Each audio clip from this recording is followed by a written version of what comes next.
திருப்பரங்குன்றம் தீபம் தொடர்பான இந்த சிக்கல் குறித்து நாம் போராட்டம் நடத்துவோம் என்று அறிவிப்பு செய்தவுடன் சங்கிகளின் அடிவயிற்றில் புலி கரைத்து விட்டது. உடனே எதிர்வினையாற்றுகிறார்கள். மனம்போன போக்கில் எனக்கு எதிரான அவதூறுகளை அள்ளி இறைக்கிறார்கள். வேங்கவேல் பிரச்சனையில் திருமாவளவன் என்ன செய்தார்? திருப்பரங்குன்றம் வந்து ஏன் இவர் போராட துடிக்கிறார்? இவருக்கு என்ன தகுதி இருக்கிறது என்றெல்லாம் கேள்வி எழுப்புகிறார்கள். நான் இந்த மண்ணின் மைந்தன் என்பதே போதுமான தகுதி.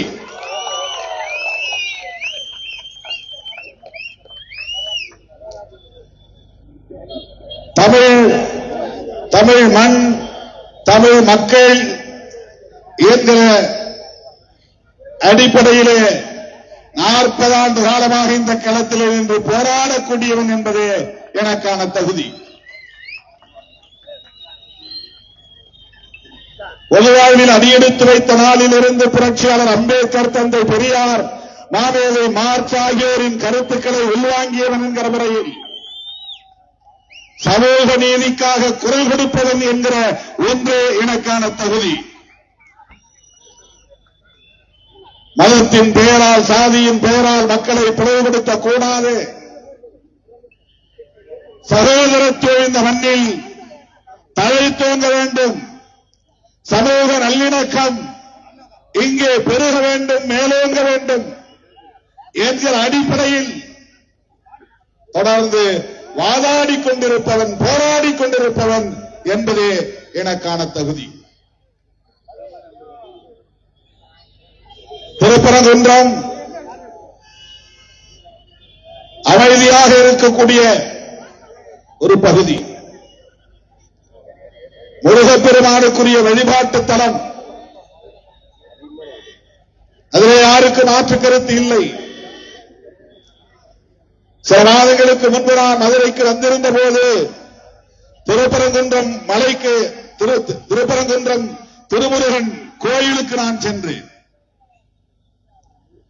இது முதல் முறை அல்ல, ஏற்கனவே நான் அந்த கோயிலுக்கு போயிருக்கிறேன். 1990களின் தொடக்கத்தில் மதுரையிலே நான் தடய அறிவியல் துறையிலே பணியாற்றிய காலத்தில்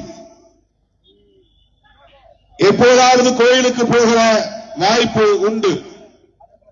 மீனாட்சி அம்மன் கோயிலுக்கும் போயிருக்கிறேன், திருப்பரங்குன்றம் முருகன் கோயிலுக்கும் போயிருக்கிறேன், அழகர்மலை கோயிலுக்கும் போயிருக்கிறேன். கோவிலுக்குள்ளே பொதுமக்களோடு ஒருவனாக நின்று நான் முருகனை தரிசித்துவிட்டு வருகிற போது சில தோழர்கள் அங்கே பணியாற்றக்கூடிய பணியாளர்கள் ஓடி வந்து என்னோடு படமெடுக்க விரும்பிய போது நான் என் நெற்றியில் பூசி இருந்த விபூதியை துடைத்தேன் என்பதை வைத்துக் கொண்டு இங்கே அரசியல் செய்தார்கள். விபூதியை பூசினேன் என்பது அவர்களுக்கு பிரச்சனை இல்லை, விபூதியை அழித்தேன் என்பதுதான் பிரச்சனை. எத்தனையோ நோன்பு நிகழ்ச்சிகளில் தோழர்கள் வந்து ஆர்வத்தோடு வந்து என் தலையிலே தொப்பியை அணிவார்கள். சில நிமிடங்கள் கழித்து நான் தொப்பியை கழற்றி விடுவேன். அப்படி தொப்பியை கழற்றியதால் அவர்களின் உணர்வை நான் அவமதித்ததாக பெறவில்லை. அவர்களின் உணர்வை மதிக்கிறேன். அதனால் என் தலையில் அவர்கள் தொப்பியை சூட்டுகிற போது மகிழ்ச்சியோடு ஏற்றுக்கொள்கிறேன், அவ்வளவுதான். ஆனால் அதையே நான் நாள் முழுவதும் வைத்திருக்க முடியாது, அல்லது கழற்றாமலும் இருக்க முடியாது. அப்படி நெற்றியிலே பூசுகிற விபூதி அது ஒரு மரபு, அது அந்த அவைக்கான மரபு. ஒரு கோவிலுக்கு சென்றால் விபூதியை தருவார்கள், பூசிக்கொள்ள வேண்டும். அம்மன் கோவிலாக இருந்தால் குங்குமம் தருவார்கள், இட்டுக் கொள்ள வேண்டும். அதுதான் அவர்களுக்கு நாம் தருகிற மதிப்பு, அவர்களின் உணர்வுகளுக்கு தருகிற மரியாதை. வீட்டுக்கு திரும்புகிற போது கூட அம்மா கற்பூரம் ஏற்றி திருஷ்டி போக்குவதாக எண்ணி தலை மீது சுற்றி திருநீறு பூசுவார். வேண்டாம் என்று மறுத்ததில்லை. ஆனால் அம்மா பூசிய திருநீர் என்பதற்காக அப்படியே வைத்திருக்க வேண்டியதில்லை. உடனே அழிக்கிறோம் என்பதற்காக அம்மாவை அவமதித்தோம் என்றும் பொருள் இல்லை. ஆனால் அவர்கள் அதை வைத்து அரசியல் செய்தார்கள். விபூதியை அழித்த திருமாவளவன் திருப்பரங்குன்றத்திற்கு ஏன் வருகிறார்? திருமுருகன் கோவிலுக்குள் போன திருமாவளவன் விபூதியை ஏற்றுக்கொண்டார் என்பதை ஏன் முன்னால் ஏற்றுக்கொள்ள முடியவில்லை? இதுதான் அவர்களின் அரசியல். எதை வைத்து அரசியல் செய்யலாம்? நமக்கு எதிரான அவதூறுகளை பரப்பலாம், சமூக பதற்றத்தை உருவாக்கலாம், அதன் மூலம் அரசியல் ஆதாயம் தேடலாம் என்பதுதான் அந்த கும்பலின் நோக்கம். அவர்கள் யார் என்பதை நாம் புரிந்து கொள்ள வேண்டும். மதுரையில் எத்தனையோ பிரச்சனைகள் உண்டு. தமிழ்நாட்டில் எத்தனையோ பிரச்சனைகள், போராட வேண்டிய பிரச்சனைகள், வாதாட வேண்டிய பிரச்சனைகள் உள்ளன. ஏன் திமுக அரசை எதிர்த்து போராடுவதற்கு எத்தனையோ பல பிரச்சனைகள் இருக்கின்றன. இந்தியா முழுவதும் பல பிரச்சனைகள் இருக்கின்றன. இந்து சமூகத்தை சார்ந்த ஒடுக்கப்பட்ட மக்களுக்கு இழைக்கப்படுகிற கொடுமைகள் என்றாவது ஒரு நாள் பாரதிய ஜனதா கட்சியை சார்ந்தவர்களோ, RSS அமைப்பை சார்ந்தவர்களோ, இந்து மக்கள் கட்சியை சார்ந்தவர்களோ, இந்து முன்னணி அமைப்பை சார்ந்தவர்களோ, அனுமன் சேனா அமைப்பை சார்ந்தவர்களோ இந்த எளிய மக்களுக்காக போராடி சான்றுகள் உண்டா? வீட்டுமனை பட்டா கேட்டு போராடி இருக்கிறார்களா? இங்கே வந்து அமர்ந்ததும் தோழர்கள் மனு கொடுத்தார்கள். இங்க பக்கத்திலே ஒரு சின்ன கிராமம் உசுரம்பட்டி இருக்கிறது. அந்த கிராமத்தை சார்ந்த பொதுமக்கள், எங்களுக்கு மனைப்பட்டா இல்லை, அளந்து விடாமல் இழுத்தடிக்கிறார்கள் அதிகாரிகள். மனைப்பட்டா கேட்டு மனு போடுகிற அவலம் இந்த மண்ணில் தொடர்ந்து காலம் காலமாய் நீடித்து வருகிறது. அவர்கள் எல்லோரும் உங்கள் பார்வையில் இந்துக்கள் தானே. அந்த மக்களுக்கு மனுப்பட்டா வேண்டும், மனைப்பட்டா வேண்டும் என்று என்றாவது ஒரு நாள் போராடியதுண்டா? 1977 எம்ஜிஆர் முதல்வராக முதலமைச்சர் பொறுப்பை ஏற்றபோது மதுரையிலே மருத்துவமனையில் பணியாற்றக்கூடியவர்களுக்கும் இதர துப்புரவு தொழிலாளர்களுக்கும் வண்டியூர் பக்கத்திலே நிலம் கொடுத்தார். தீர்த்தக்காடு அந்த இடத்தில் அந்த மக்களுக்கு அளந்துவிடப்படவில்லை, பட்டா கொடுத்து விட்டார்கள். வெறும் சான்றிதழ் மட்டும்தான், நிலம் அடையாளம் காட்டப்படவில்லை, அளந்து கொடுக்கப்படவில்லை. அந்த மக்கள் அங்கே குடியேற முடியவில்லை. அந்த வட்டாரத்தை சார்ந்த சாதியவாதிகள் அது தலித்துகளுக்காக, குறிப்பாக துப்புரவு பணியாளர்களாக ஒதுக்கப்பட்ட இடம் என்று தெரிந்து ஆக்கிரமித்து வீடு கட்டிக் கொண்டார்கள், காரை வீடு கட்டிக் கொண்டார்கள். ஒட்டுமொத்த நிலைமை ஆக்கிரமிப்புக்குள்ளாகிவிட்டது. என்றாவது ஒரு நாள் இந்த மதவெறியர்கள் நீங்களும் இந்துக்கள் தான், நாங்களும் இந்துக்கள் தான் என்று சொல்லிக் கொண்டு திரிகிற இந்த கும்பல் அந்த துப்புரவு தொழிலாளர்களுக்கு மனைப்பட்டா வேண்டும், அந்த நிலத்தை அளந்துவிட வேண்டும் என்று போராடியதுண்டா? மாவட்ட ஆட்சித்தலைவரை சந்தித்ததுண்டா? அந்த மக்களை அழைத்துக் கொண்டு போய் எங்காவது ஒரு இடத்தில் அதிகாரிகளை சந்தித்து முறையிட்டதுண்டா? திருமாவளவன் 90களின் தொடக்கத்தில் இந்த மக்களை திரட்டி போராடினார். முதலாக இந்த மண்ணிலே நான் வந்து காலடி வைத்த போது என்னை சந்தித்தவர்களும் அவர்களும் ஒருவர் அந்த கிராமத்தை சார்ந்தவர்கள். இத்தனை ஆண்டுகளாக அவர்களுக்கு மனைப்பட்டு அளந்து விடப்படவில்லை. அப்போது இருந்த மாவட்ட ஆட்சித்தலைவரை பார்த்தோம், அவரால் ஒன்றும் செய்ய முடியவில்லை. அடுத்த ஒரு மாவட்ட ஆட்சித்தலைவர் வந்தார், அவரை சந்தித்தோம், அவரால் ஒன்றும் செய்ய முடியவில்லை. நீதிமன்றத்திற்கு போனோம், உயர் நீதிமன்றத்தில் போய் நான் அலைந்து திரிந்து வழக்குரைஞர்களை பல பேரை சந்தித்து முறையிட்டோம். நீதிமன்றத்திலும் வாதாடி இவர்களுக்கு ஆதரவாக தீர்ப்பு வாங்கி வந்தோம். அந்த தீர்ப்பையும் எந்த அதிகாரியும் நடைமுறைப்படுத்தவில்லை. ஏறத்தாழ 25-30 ஆண்டுகள் போராட்டத்திற்கு பிறகுதான் அண்மையிலே அவர்களுக்கு அந்த இடத்தை அளந்து கொடுக்க நேர்ந்தது. அதுவும் எப்படி செய்தார்கள் என்றால், அந்த இடத்தை ஆக்கிரமிப்பு செய்தவர்களை கெஞ்சி கூத்தாடி அவர்களை நயந்து பேசி உங்களுக்கு என்று நாங்கள் ஒத்தக்கடை பகுதியிலே ஒரு இடத்தை தேர்வு செய்திருக்கிறோம், அங்கே உங்களுக்கு வீடுகளை கட்டித் தருகிறோம் என்று அத்தனை பேருக்கு வீடுகளை கட்டி முடித்து ஒவ்வொருவராக கையை பிடித்து கெஞ்சி அழைத்துக் கொண்டு போய் அங்கே குடியேற்றி விட்டுத்தான் அந்த இடங்களை அப்புறப்படுத்தி அந்த ஆக்கிரமிப்பை அப்புறப்படுத்தி தலித்துகளை அங்கே அமர வைத்தார்கள்.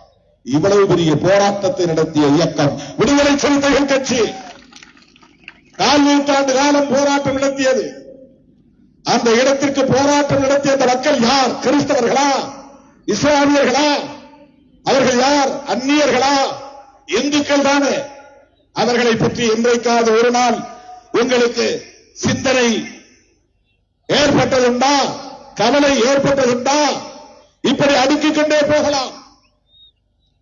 மதுரை மாவட்டத்தில் எய்ம்ஸ் மருத்துவமனையை கட்டுவதாக உறுதியளித்து 10 ஆண்டுகளுக்கு மேல் கிடப்பில் போட்டிருக்கிறார்களே, திமுக தலைமையிலான கூட்டணி கட்சிகளும் தானே தொடர்ந்து போராடி இன்றைக்கு வேலை தொடங்கி இருக்கிறது. RSS, பாஜக உள்ளிட்ட சங் பரிவார் கும்பல் என்றைக்காவது ஒரு நாள் மதுரையில் அறிவிக்கப்பட்ட எய்ம்ஸ் கட்டிடத்தை உடனே கட்ட வேண்டும் என்று ஒரு நாள் போராடியதுண்டா? இந்துக்களுக்காகத்தானே நீங்கள் போராடுகிறீர்கள். மதுரையில் இந்துக்கள் இல்லையா? அந்த எய்ம்ஸ் மருத்துவமனையை கொண்டு வருவதற்கு ஏன் போராடவில்லை? ஓபிசி மக்களுக்கு இடஒதுக்கீடு எல்லா துறைகளிலும் நடைமுறைப்படுத்தப்படுகிறதா? நீ SC/ST கூட போராட வேண்டாம். இதர பிற்படுத்தப்பட்ட இந்துக்களுக்கு, சாதி இந்துக்களுக்கு என்ன போராட்டத்தை நடத்தியிருக்கிறார்? மருத்துவ துறையிலே அகில இந்திய ஒதுக்கீடு, ஆல் இந்தியா கோட்டா 15%. அந்த ஒதுக்கீட்டிலே SC/ST இடஒதுக்கீடு உண்டு, ஓபிசிக்கு இடஒதுக்கீடு இல்லை. அதை கண்டுபிடித்து அவர்களுக்கும் இடஒதுக்கீடு கொடுக்க வேண்டும் என்று போராடிய இயக்கம் விடுதலை சிறுத்தைகள் கட்சி. RSS போராடியதா? பிஜேபி போராடியதா? அனுமன் சேனா போராடியதா? இந்து மக்கள் கட்சி போராடியதா? எங்கள் இந்து சகோதரர்களுக்கு ஆல் இந்தியா கோட்டாவிலே இடஒதுக்கீடு வேண்டும் என்று போராடியதா? அடிப்படை வசதிகளுக்காக போராடி இருக்கிறார்களா? மருத்துவ வசதிக்காக போராடி இருக்கிறார்களா? தூய்மை பணியாளர்களின் பணி நிரந்தரத்திற்காக போராடி இருக்கிறார்களா? செவிலியர்களின் போராடி கொண்டிருக்கிறார்களே, அந்த செவிலியர்களுக்காக போராடி இருக்கிறார்களா? அரசு ஊழியர்கள் பழைய ஓய்வூதிய முறையை நடைமுறைப்படுத்த வேண்டும் என்று திமுக அரசுக்கு எதிராக தொடர்ந்து குரல் கொடுத்து வருகிறார்களே, இது எவ்வளவு பெரிய வாய்ப்பு பிஜேபிக்கு. திமுகவை எதிர்க்கிறவர்கள் நீங்கள் தானே. நாங்கள் கூட்டணியில் இருக்கிறோம், ஆனால் நாங்கள் பேசுகிறோம். திமுகவை எதிர்த்து பேசுகிறோம், திமுக அரசை எதிர்த்து பேசுகிறோம். ஓய்வூதிய முறையில் பழைய முறையை நடைமுறைப்படுத்துங்கள் என்று நாங்கள் சொல்லுகிறோம். வெட்கம் கெட்டவர்களே, என்றைக்காவது நீங்கள் அதை பற்றி பேசியிருக்கிறீர்களா? ஓய்வூதியத்தை பழைய முறைப்படி கொண்டு வர வேண்டும், இதுதான் அரசு ஊழியர்களின் கோரிக்கை, ஆசிரியர் பெருமக்களின் கோரிக்கை. போராடி இருக்கிறீர்களா? அரசு துறைகளை எல்லாம் தனியார்மயப்படுத்துகிறது மோடி அரசு. இந்த தேசத்தை ஒட்டுமொத்தமாக அதானிக்கும் அம்பானிக்கும் விற்றுக் கொண்டிருக்கிறது. இந்திரா காந்தி அம்மையார் பிரதமரான போது தனியார் வங்கிகளை எல்லாம் தேசியமயமாக்கினார். நேஷனலைசேஷன். தனியார் நடத்திய வங்கிகளை எல்லாம் பேங்க் 14 வங்கிகளை தேசியமயமாக்கினார். இதெல்லாம் நாட்டுடைமையாக்கினார். அரசாங்கத்துக்கு சொத்து இது. நீ என்ன தனியார் வங்கி வச்சு நடத்துற, லாபம் ஈட்டுகிறாய். தனியார் சொத்துக்களை எல்லாம் தேசியமயமாக்கியது காங்கிரஸ் அரசு. மோடி ஆட்சி பொறுப்பேற்ற நாளில் இருந்து அரசாங்க சொத்தை எல்லாம் அதானிக்கு விற்றுக் கொண்டிருக்கிறார்கள். இவர்கள் என்ன தேசியவாதம் பேசுகிறார்கள்? நாட்டு சொத்துக்களை எல்லாம் தனியாருக்கு விற்பனை செய்வதுதான் உங்கள் தேசியமயமாகலாம். என்ன நேஷனலைசேஷன்? அவ்வளவு பிரைவேட்டைசேஷன், தனியார் மயப்படுத்துதல், கார்பரேட் மயப்படுத்துதல். இதை என்றைக்காவது நீங்கள் எதிர்த்து பேசியிருக்கிறீர்களா? இந்த நாடு இந்துக்களின் நாடு என்று சொல்லுகிறீர்களே, இது அதானியின் நாடா இந்துக்களின் நாடா? பதில் சொல்வீர்களா? விமானத்துறைகள் அனைத்தும் இன்றைக்கு அதானியின் கையிலே, துறைமுகங்கள் அனைத்தும் அதானியின் கைகளிலே, பொதுத்துறைகள் அனைத்தும் அதானியின் கைகளிலே, அம்பானியின் கைகளிலே. தனி நபர்களுக்கு இந்த நாட்டு சொத்துக்கள் அனைத்தையும் படிப்படியாக விற்றுக் கொண்டே இருக்கிறார்கள்.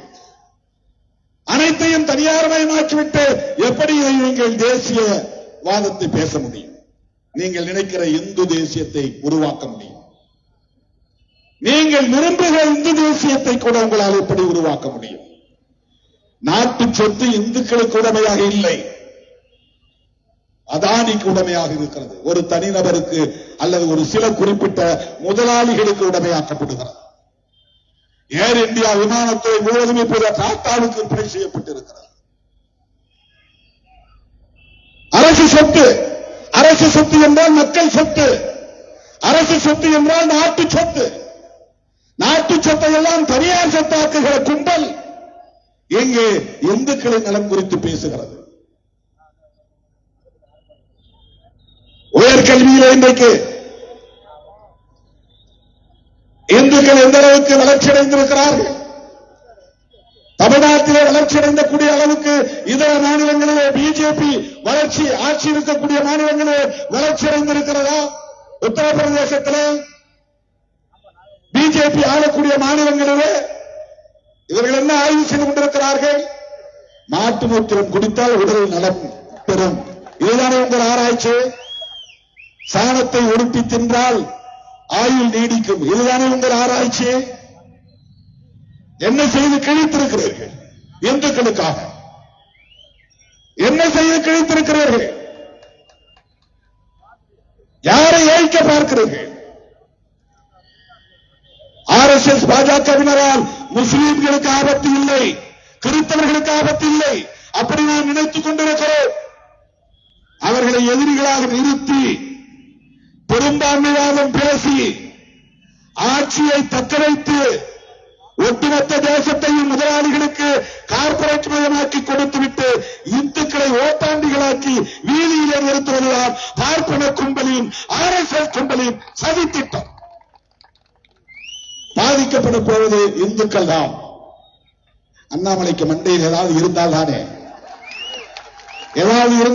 எப்படி வந்தார் ஐபிஎஸ் படித்தார் என்று தெரியவில்லை. யாரை வைத்து அவர் ஐபிஎஸ் தேர்வு பெற்றார் என்று தெரியவில்லை.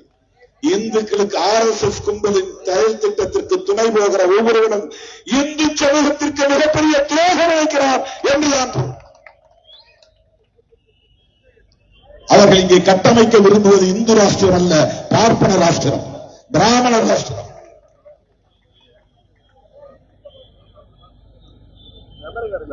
சனாதன ராஜ்யம். அதற்கு என்ன பொருள்? வர்ணாசிரம தர்மம் தான் இங்கே ஆட்சி நிர்வாக முறையாக இருக்க வேண்டும் என்பதுதான் பொருள். வர்ணாசிரம முறையில் நீ யார்? அண்ணாமலை யார்? நயினார் நாகேந்திரன் யார்? எச் ராஜா அந்த கும்பல் வகையராக சார்ந்தவர். அவருக்கு பிரச்சனை இல்லை. ராஜா பேசுவதிலே அர்த்தம் இருக்கிறது. அண்ணாமலை பேசுவதிலே என்ன பொருள் இருக்கிறது? நயினார் நாகேந்திரன் பேசுவதிலே என்ன பொருள் இருக்கிறது? யோசித்து பார்க்க வேண்டாமா? நீங்கள் யாருக்கு எதிராக நிற்கிறீர்கள் என்று. முருகனை போயவன் ஸ்கந்தன் என்கிறான், சுப்பிரமணியன் என்கிறான்.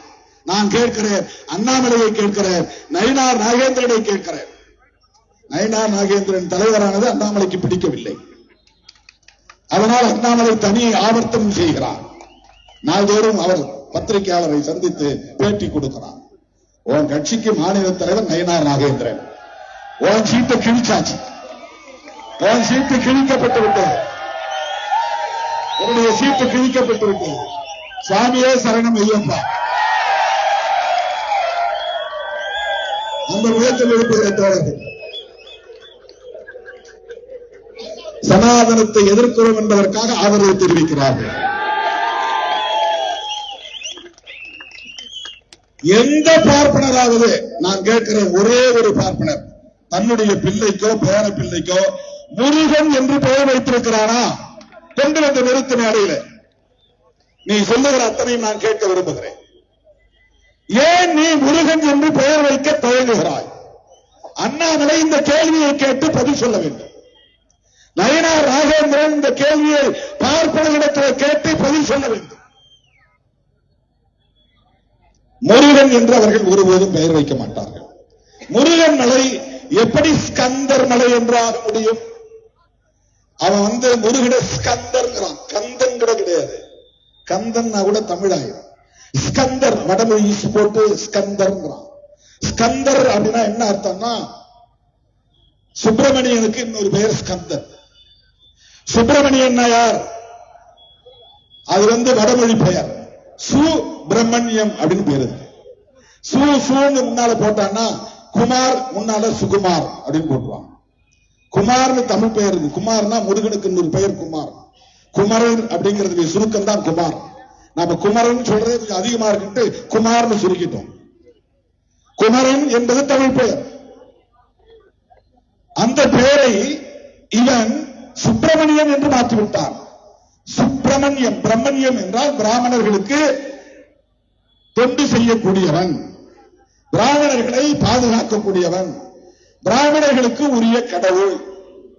எப்படி தமிழ் கடவுள் உன்னை எப்படி சமஸ்கிருதம் பேசுறவன் எப்படி என்ன வகை உறவு? உனக்கு அவனுக்கு அவன் தமிழ் கடவுள், நீ சமஸ்கிருதத்தை தாய்மொழியாக கொண்டவன், உனக்கு அவனுக்கு என்ன உறவு? அந்த உறவை சொல். எப்படி முருகன் ஸ்கந்தனானாம்? எப்படி முருகன் சுப்பிரமணியனானாம்? ஏன் நீ முருகன் என்ற பெயரை வைக்க கூச்சப்படுகிறாய், தயங்குகிறாய், அதை ஏன் அவமதிப்பாக கருதுகிறாய்? இதுக்கு நயினார் நாகேந்திரனிடம் பதில் உண்டா? அண்ணாமலையிடம் பதில் உண்டா? அண்ணாமலைங்கிறது தமிழ் பெயர். அதை அருணாசலேஸ்வரன் மாற்றி விட்டாங்க. அண்ணாமலைக்கு வடமொழிய பெயர் அருணாசலேஸ்வரர். அருண்னா சிவப்புன்னு அர்த்தம். சூரியனும் பொருள், சிவப்புன்னு பொருள். அசலம்னா மலை.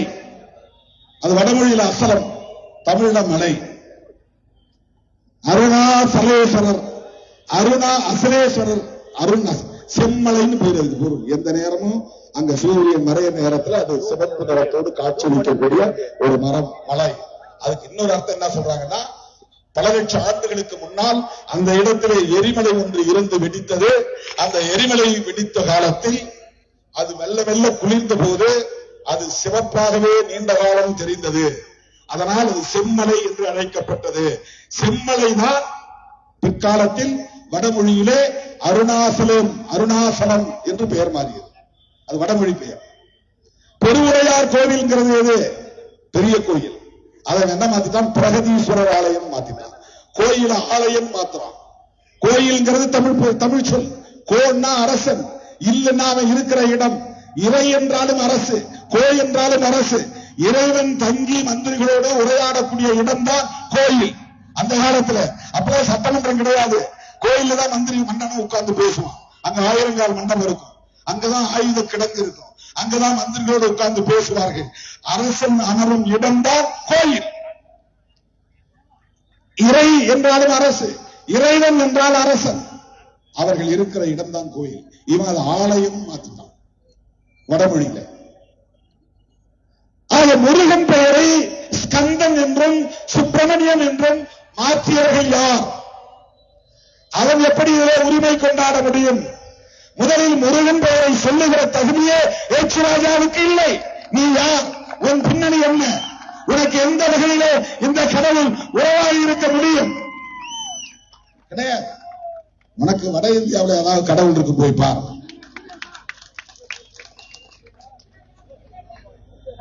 அவர் ஏதோ மகாராஷ்டிராவில இருந்து வந்தாரு சொல்றாங்க. என்ன ஊருக்கு தெரியல, ஒடிசாவா மகாராஷ்டிரா, பீகார். அங்க அவருக்கு கடவுள் இருக்கலாம். இங்க அவர் தமிழ் உணர்வு பொங்கி வழிகிறது. இங்க இருக்கக்கூடிய தமிழர்கள் போல மீசெல்லாம் வச்சு பாக்குறார். அது பிறப்பில் அவருக்கு வாய்க்கவில்லை. அதனால் சினிமாவிலாவது வைத்து பார்க்கலாம் என்று ஆசைப்படுகிறார். கொஞ்ச நேரம் அப்படி வச்சு பார்க்கிறார். தமிழ் மக்களை ஏமாற்ற முயற்சிக்கிறாராம். இந்தியாவிலேயே தனித்துவத்தோடு இயங்குகிற மாநிலம் தமிழ்நாடு. நினைவிலே வைத்துக் கொள்ளுங்கள். பீகாரிலே உங்கள் ஆட்டம் விடுபடலாம், உத்தரப்பிரதேசத்திலே உங்கள் சம்பம் பிடிக்கலாம், ஏன் கர்நாடகாவில் கூட நீங்கள் விரும்பியதை செய்ய முடியலாம். தமிழ்நாட்டில் உங்கள் சம்பம் பலிக்காது எழுதி வைத்துக் கொள்ளுங்கள். இந்த இடத்தில் இன்று பேசியதாக இங்கே ராஞ்சிநாதன் சொன்னார். நீதிமன்றம் நிபந்தனைகள் விதித்த நிலையிலும் கூட, யாரையும் எதிர்த்து பேசக்கூடாது என்று நிபந்தனைகள் விதித்த நிலையிலும் கூட திருப்பரங்குன்றம் அயோத்தியாக மாறும். அதுக்கு என்ன பொருள்? யாரை மிரட்டுகிறீர்கள்? அயோத்தியிலே பாபர் மசூதியை இடித்ததை போல் இங்கே சிக்கந்தர் தர்காவை இடிப்போம். அதுதான் அதற்கு பொருள். தர்காவை இடமாற்றி வைத்துக் கொள்ளுங்கள், இல்லை என்றால் இடித்து தகர்ப்போம். அதுதானே அதற்கு பொருள். சிறுத்தைகள் இருக்கிற வரையில் அதற்கு ஒருபோதும் நீங்கள் இடம் கொடுக்க மாட்டோம். நினைவில் வைத்துக் கொள்ளுங்கள். ஏதோ மேடைக்கு பேசுகிறேன் என்று எண்ணாதீர்கள். நாங்கள் ஓட்டு கொடுக்கிறதுக்காக பொது வாழ்க்கைக்கு வந்தவர்கள் இல்லை. எழுதி வைத்துக் கொள்ளுங்கள். அவங்க என்ன நினைப்பாங்க, இவங்க என்ன நினைப்பாங்க, நமக்கு ஓட்டு வருமா வராதா, இப்படி பேசினா திமுக நம்மளை கூட்டணியில வச்சுக்குமா வச்சுக்காதா, ஐ டோன்ட் கேர். அதை பற்றி நாம் கவலைப்பட்டதில்லை, கவலைப்படக்கூடியவனும் இல்லை. அதற்காக ஒருபோது நாங்கள் கவலைப்பட்டதே இல்லை, தயங்கியதே இல்லை. நாளைக்கே திருமாவளவனை கூட வச்சிருக்கிறது பிரச்சனை வரும் அப்படின்னு திமுக நினைச்சா கூட நாங்க அதை பத்தி கவலைப்படலாம்.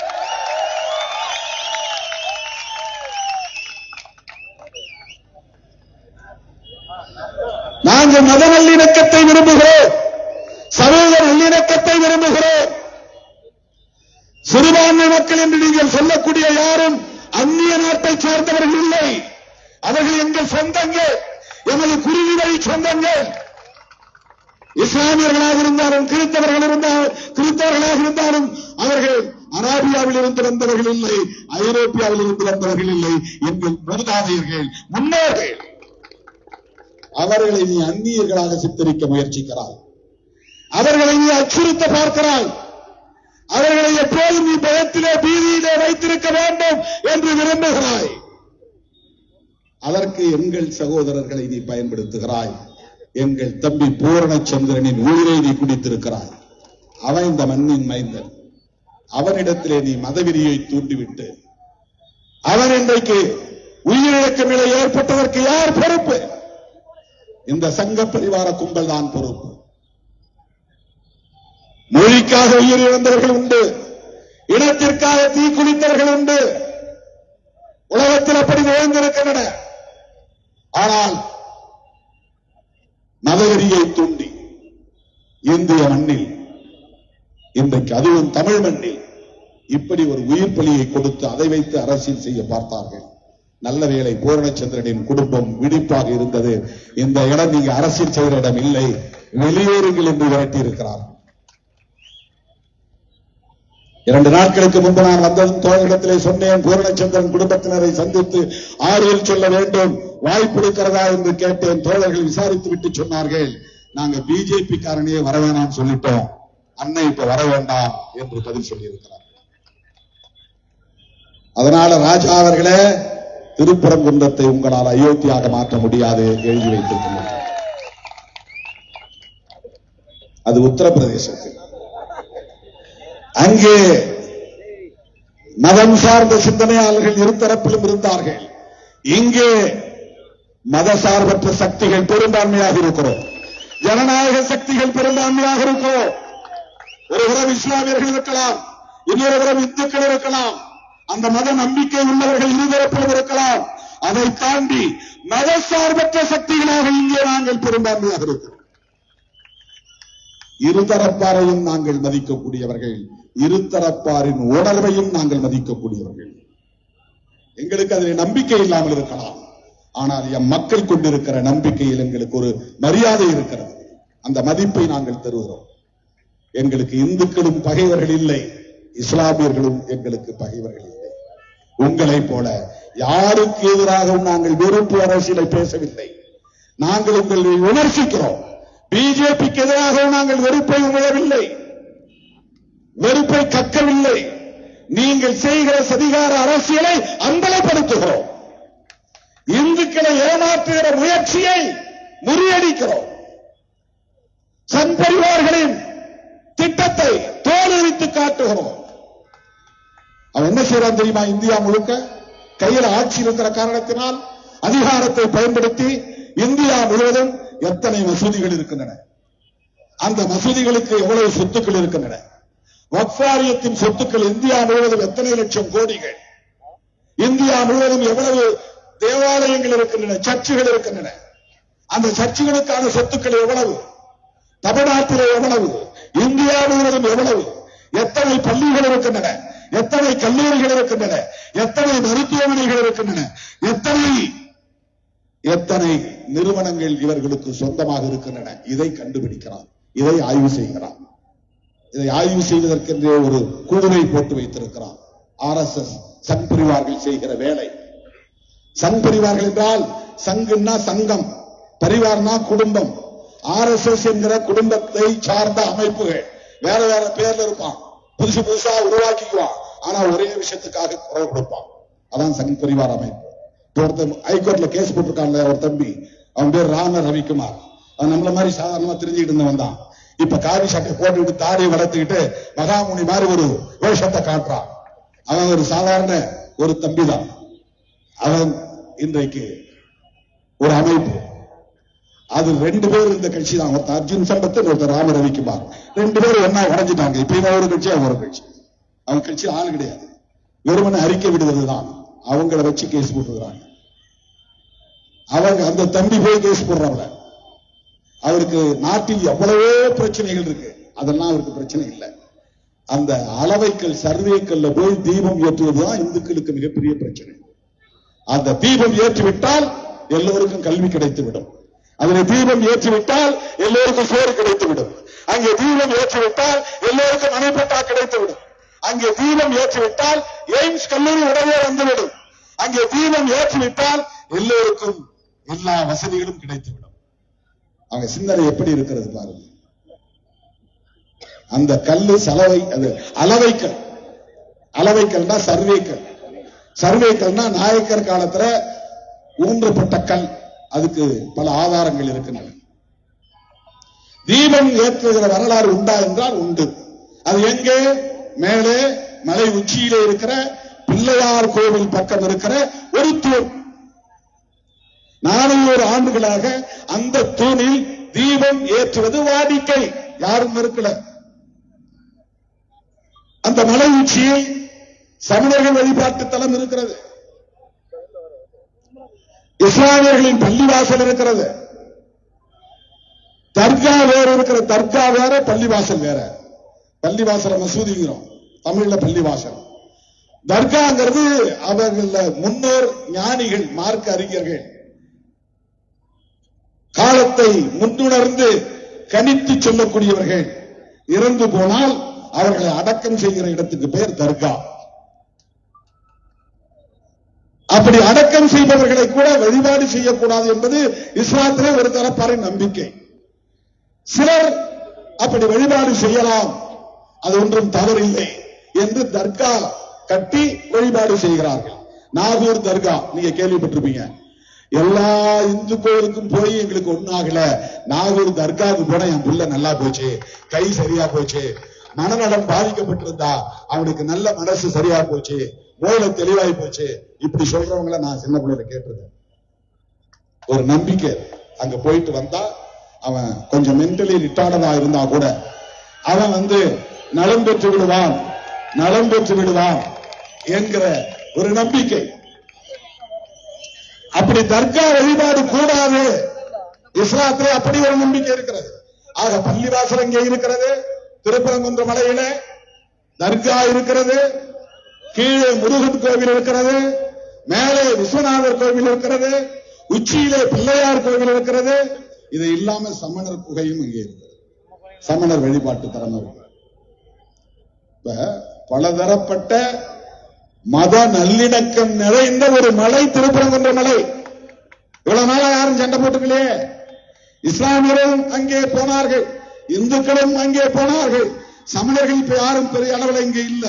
ஜெயின்ஸ் போறாங்களா இல்லையான்னு தெரியல, எவ்வளவு பேர் இருக்காங்க தெரியாது நமக்கு.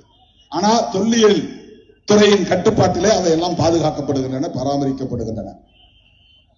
அந்த மலையில் அதை சிக்கந்தர் மலைன்னு சொல்லக்கூடாது. யார் சொல்றது? சங்கிகள் சொல்லுகிறார்கள். சங்கிகள் எங்கெல்லாம் இருக்கிறார்கள்? நீதித்துறையிலும் இருக்கிறார்கள். அதுதான் பிரச்சனை. சங்கிகள் எங்கெல்லாம் இருக்கிறார்கள்? காவல்துறையிலும் இருக்கிறார்கள். காக்கி சட்டைக்குள்ள சங்கிகள் இருக்கிறார்கள். சங்கிகள் எங்கெல்லாம் இருக்கிறார்கள்? பேராசிரியர்களாகவும் துணைவேந்தர்களாகவும் இருக்கிறார்கள். சங்கிகள் எங்கெல்லாம் இருக்கிறார்கள்? உச்ச நீதிமன்றத்திலும் இருக்கிறார்கள், உயர் நீதிமன்றத்திலும் இருக்கிறார்கள், மதுரை கிளையிலும் இருக்கிறார்கள். அதுவும் முருகன் பெயரையே வைத்திருக்கிறார்கள். சுவாமிநாதன் முருகன் தான்.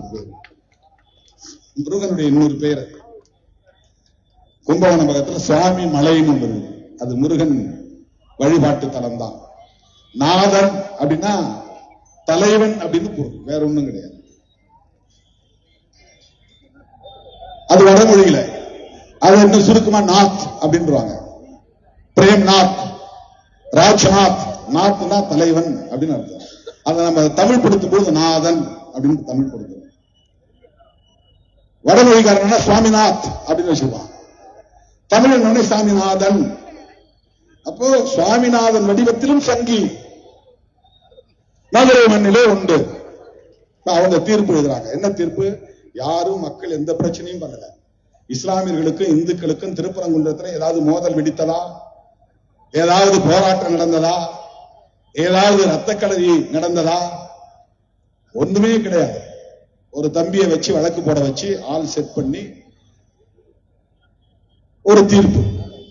உடனே நாள் குறித்து தீர்ப்பு. உடனே இந்த தீபக்கள் தான். அதுவும் அவர் நேரா போறார். எத்தனையோ பிரச்சனைகள் இங்கு நடக்கின்றன. அங்க எங்க நேரா போனதில்லை. தலித் மக்களுக்கு எதிரான கொடுமைகள் நடக்கிற எந்த இடத்திலும், ஆணவ கொலைகள் நடக்கிற எந்த இடத்திலும் நீதிபதிகள் போய் நின்றதுண்டா? மாவட்ட ஆட்சித்தலைவர்கள் போய் பார்த்ததுண்டா? மாவட்ட காவல்துறை கண்காணிப்பாளர்கள் போய் பார்த்ததுண்டா? 15 நாளா ஒருத்தர் விவசாயி பாய்சன் குடிச்சு செத்துட்டான். யாரும் போய் பார்க்கல. அந்த கேஸ சோமோட்டாவா ஏன் நீதிபதி சுவாமிநாதன் எடுத்து வழக்கான கூடாது? ஒரு தீர்ப்பு தரக்கூடாது? தென்காசி பக்கத்துல அண்ணன் தம்பி 2 பேருக்கு சொந்தமான நிலம். ஒருத்தன் ஒரு விண்மில் காற்றாலை உருவாக்கக்கூடிய நிறுவனத்தில் வித்துட்டான்.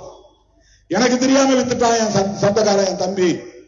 அதை நான் விடமாட்டேன் போய் தடுக்கிறான். இவன் வீட்டை இடிக்கிறான். அவன் அந்த இடத்திலே பாய்சன் அடிச்சு செத்து போறான். செத்து போனவன் ஒரு இந்து. சுவாமிநாதன் ஜி அவர்களே, சங்கி சுவாமிநாதன் ஜி அவர்களே, செத்து போன தம்பி ஒரு விவசாயி, அவர் ஒரு இந்து தானே. உங்களுக்கு ஈவு இல்லையா? இரக்கம் இல்லையா? கருணை இல்லையா? மனசாட்சி இல்லையா? அதை ஒரு வழக்காக நீங்கள் எடுத்து வழக்காட கூடாதா? தீர்ப்பு எழுதக்கூடாதா? 15 நாட்களாக அந்த பிணம் மார்ச்சேரியிலே கிடக்கிறது. நேற்று நான் கன்னியாகுமரி போகிற போது என் வழியை மறித்து, காரை மறித்து, கண்ணீர் ததும்ப அந்த கோரிக்கைகளை என்னிடத்திலே சொன்னார்கள். அவர்கள் பாதிக்கப்பட்ட மக்கள் தானே. அந்த இடத்திற்கு போகிற தெம்பு திராணி உங்களுக்கு உண்டா? இல்லை. சங்கிகள் பல வடிவங்களில் இருக்கிறார்கள். இதுதான் RSS வெற்றி. 1925ஆம் ஆண்டு நாக்பூரிலே தொடங்க பெற்ற இந்த இயக்கம் இன்றைக்கு 2025 100 ஆண்டு காணுகிறது. 100 ஆண்டு காணுகிற இந்த காலத்தில் அவர்கள் தொடர்ந்து ஆட்சி பீடத்தில் இருக்கிறார்கள்.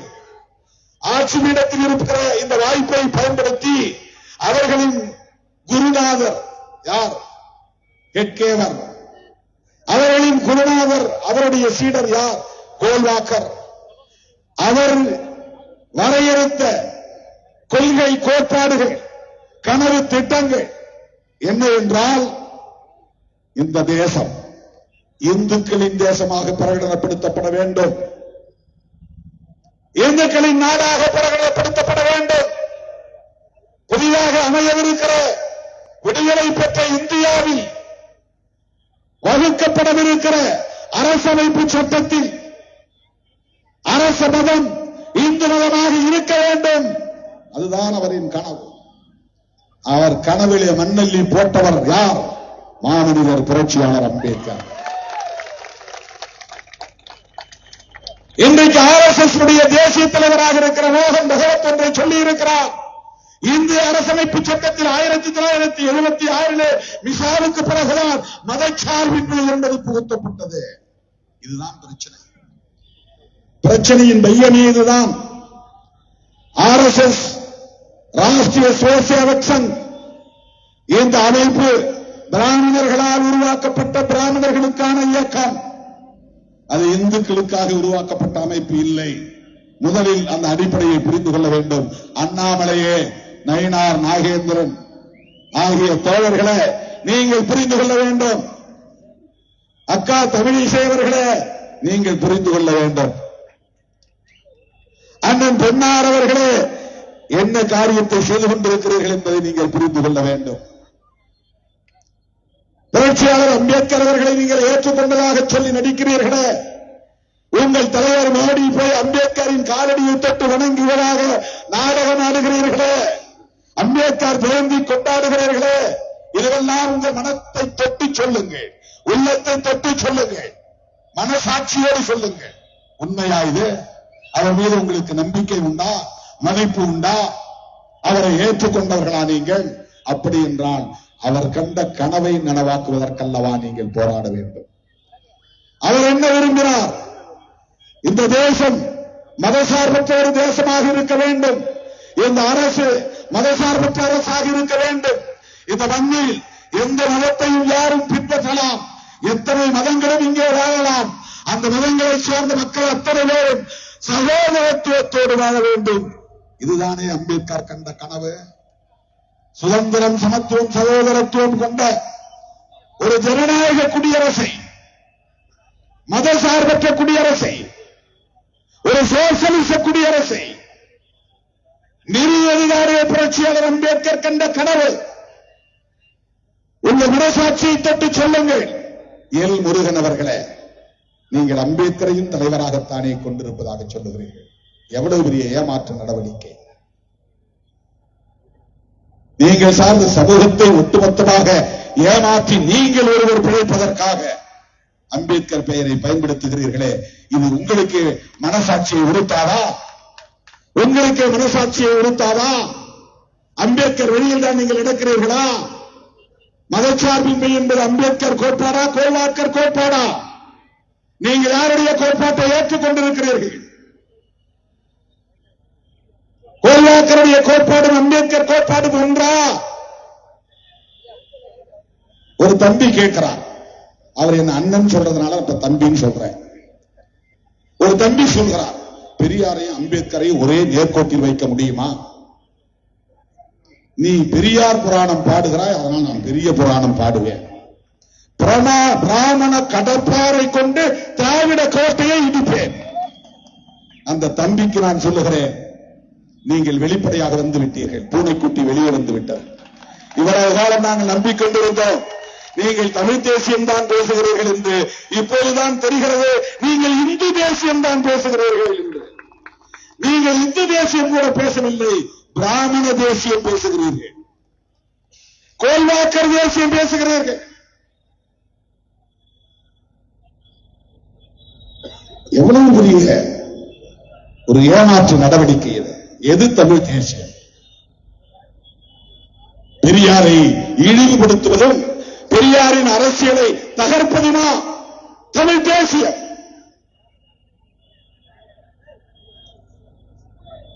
ரெண்டு பேரு தங்களை தாங்களே அடையாளப்படுத்திக் கொண்டார்கள். தமிழ்நாட்டு மக்கள் விழிப்பாக இருக்க வேண்டும்.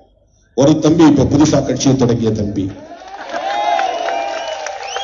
அவருக்கு ஒரே ஒரு அஜெண்டா தான், ஒரே கட்சி ஒரே அஜெண்டா. அவருக்கு என்ன அப்படின்னா ஒரே அஜெண்டா தான். திமுக ஒரு தீய சக்தி, திமுக ஒரு தீய சக்தி, திமுக ஒரு தீய சக்தி. நீங்க திமுகவை திட்டத்தை பத்தி எங்களுக்கு ஒன்றும் கவலை இல்லை, எங்களுக்கு அதுல ஒன்றும் பிரச்சனை கிடையாது. நீங்க யார் என்பது தெரிந்து விட்டது.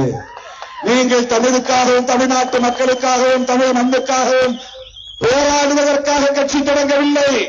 திமுகவை வீழ்த்த நினைக்கிற RSSக்காக நீங்கள் கட்சி தொடங்கியிருக்கிறது. அது அவங்க அஜெண்டா. திமுக தன்னை தற்காத்துக் கொள்ள போராடும், அது வேறு. திமுகவை அழிக்க முடிந்தால் அழித்துக் கொள்ளுங்கள், அதற்கு எங்களுக்கும் சம்பந்தம் இல்லை.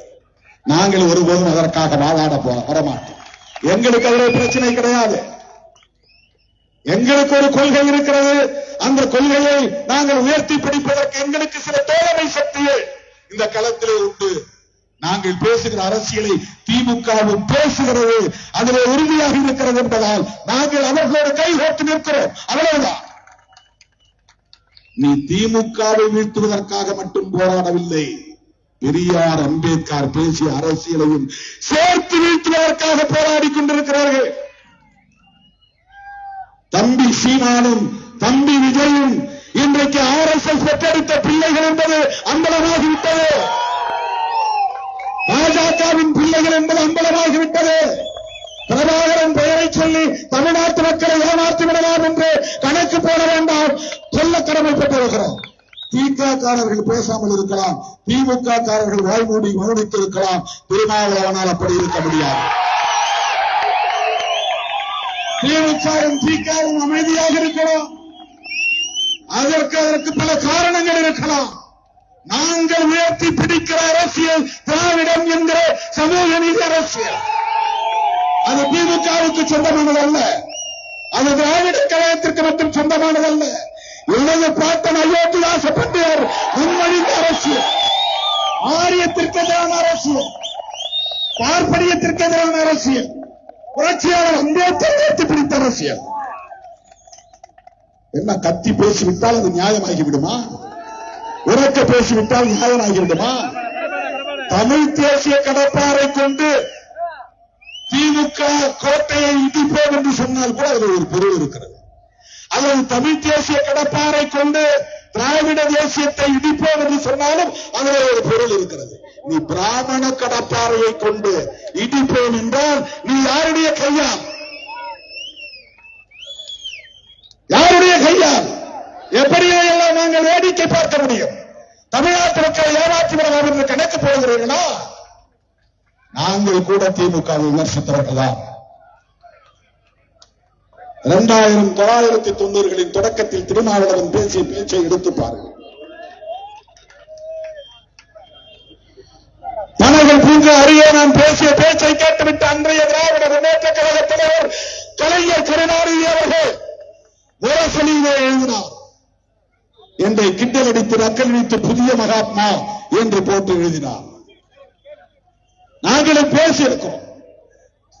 ஆனால் சங் பரிவார்களின் அரசியல் இங்கே தலை தூக்குகிற போது, RSS இங்கே வேறொன்று துணிக்கிற போது, பிஜேபி இங்கே ஆக்கிரமிப்பு செய்ய துணிக்கிற போது, நாங்கள் திராவிட முன்னேற்ற கழகத்தோடு இணைந்துதான் உங்களை வீழ்த்த முடியும். இதுதான் எங்கள் அரசியல், இதுதான் எங்கள் அரசியல். நாங்கள் பார்ப்பன சமூகத்திற்கு எதிரானவர்கள் இல்லை, பார்ப்பனியம் என்கிற அரசியலுக்கு எதிரானவர்கள். இதைத்தான் எல்லோரும் பேசினார், இதைத்தான் அவை பாட்டி பேசினார், இதைத்தான் மகாத்மா பூலே பேசினார், இதைத்தான் புரட்சியாளர் அம்பேத்கர் பேசினார், இதைத்தான் தந்தை பெரியார் பேசினார், அதைத்தான் திருமாவளவன் இன்றைக்கு பேசுகிறார். எங்களுக்கு எந்த நோக்கமும் கிடையாது. யாருக்காக நாங்கள்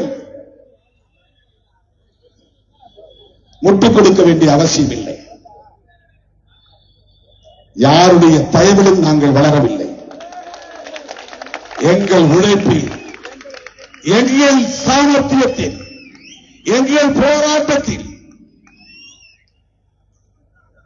எங்கள் சொந்த காலை ஊன்றி எவ்வளவோ அவமானங்களுக்கு இடையிலே, அவமதிப்புகளுக்கு இடையிலே 30 ஆண்டுகள் தாக்கு பிடித்திருந்த ஒரு மாணவ கட்சியாக அங்கீகாரம் பெற்றிருக்கிறோம்.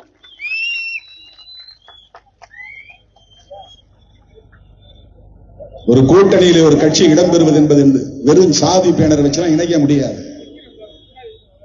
இல்லை, எந்த பின்புலமும் கிடையாது, பொருளாதார பின்புலம் கிடையாது, ஊடக பின்புலம் கிடையாது.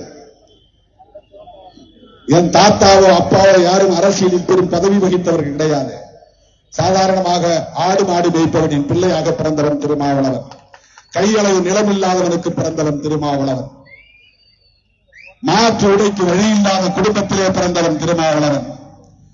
ஆண்டுதோறும் புதிய புத்தகம் வாங்குவதற்கு கூட வழி இல்லாமல் கிழிந்த புத்தகத்தை தேடி பார்த்து படித்தவன் திருமாவளவன். இன்றைக்கு தாக்கு பிடித்து தமிழக அரசியலில் தவிர்க்க முடியாத ஒரு சக்தியாக தலைவர் இருக்கிறோம் என்று சொன்னால் எவனுக்காக நாங்கள் தலைவிட வேண்டிய தேவையில்லை. எந்த தயவும் எங்களுக்கு யாருடைய தயவும் தேவையில்லை. பணம் தான் பெருசினால் என்கிற மாதிரி எங்களாலும் போக முடியும், அவங்க கூட போக முடியும், அவங்களுக்காக பேச முடியும். அந்த கொள்கை புரட்சியாளர் அம்பேத்கர் அரசமைப்பு சட்டத்தின் முகப்புறையில் வைத்திருக்கிற அந்த கோட்பாட்டை பாதுகாக்க வேண்டும் என்பதற்காக போராடி கொண்டிருக்கிறோம்.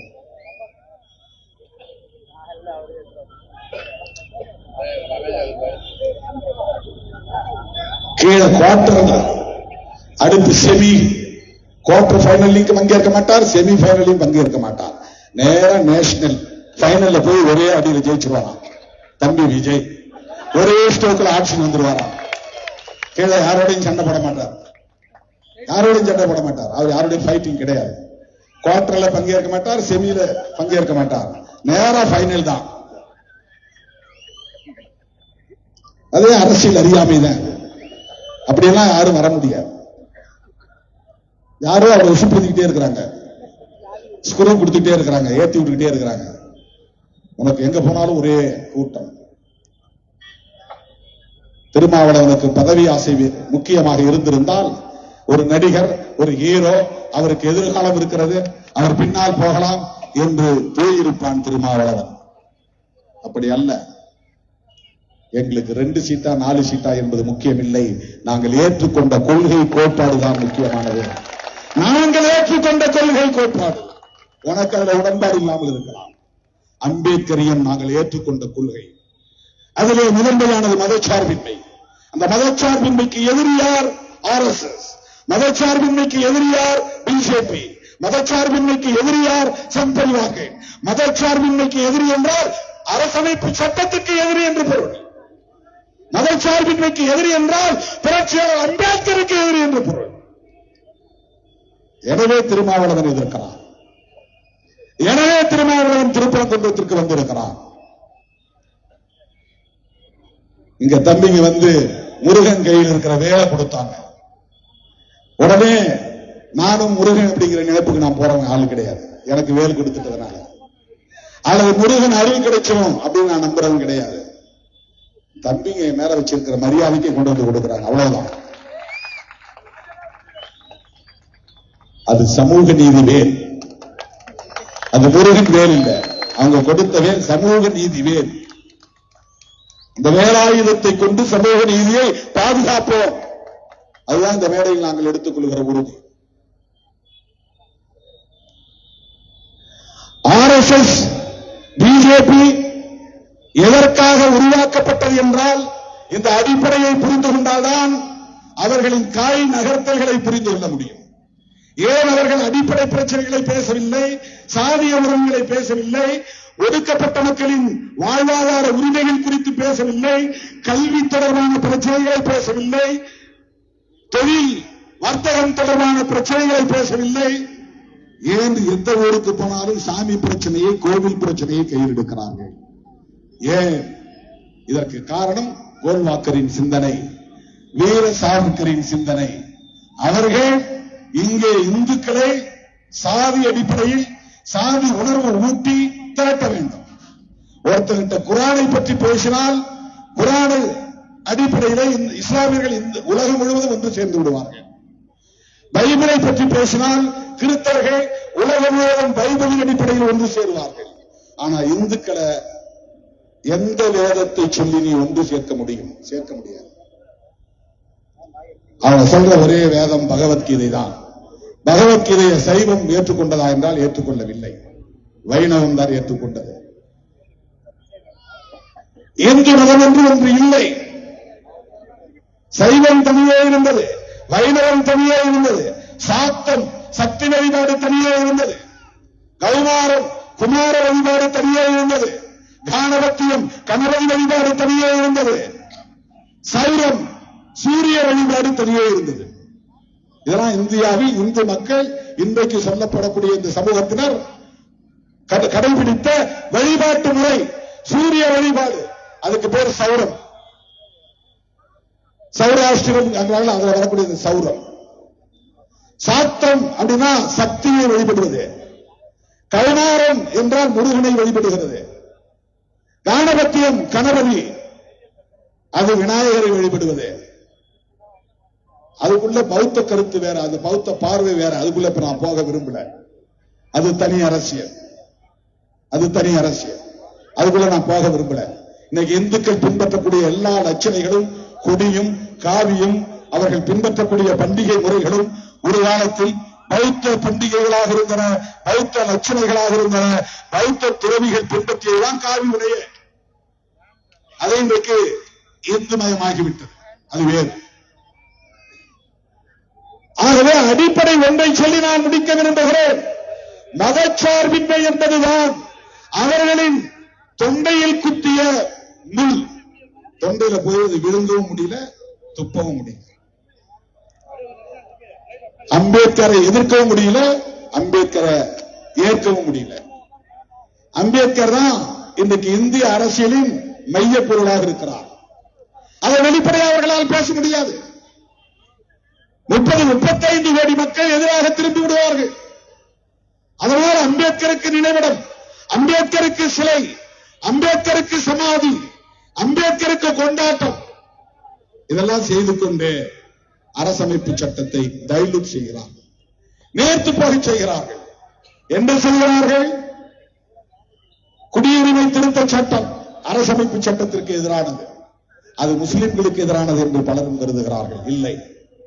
வக்ஃப் திருத்த சட்டம் அது முஸ்லிம்களின் மீது தொடுக்கப்படுகிற தாக்குதலாக இருந்தாலும் அது அரசமைப்பு சட்டத்திற்கு எதிரானது.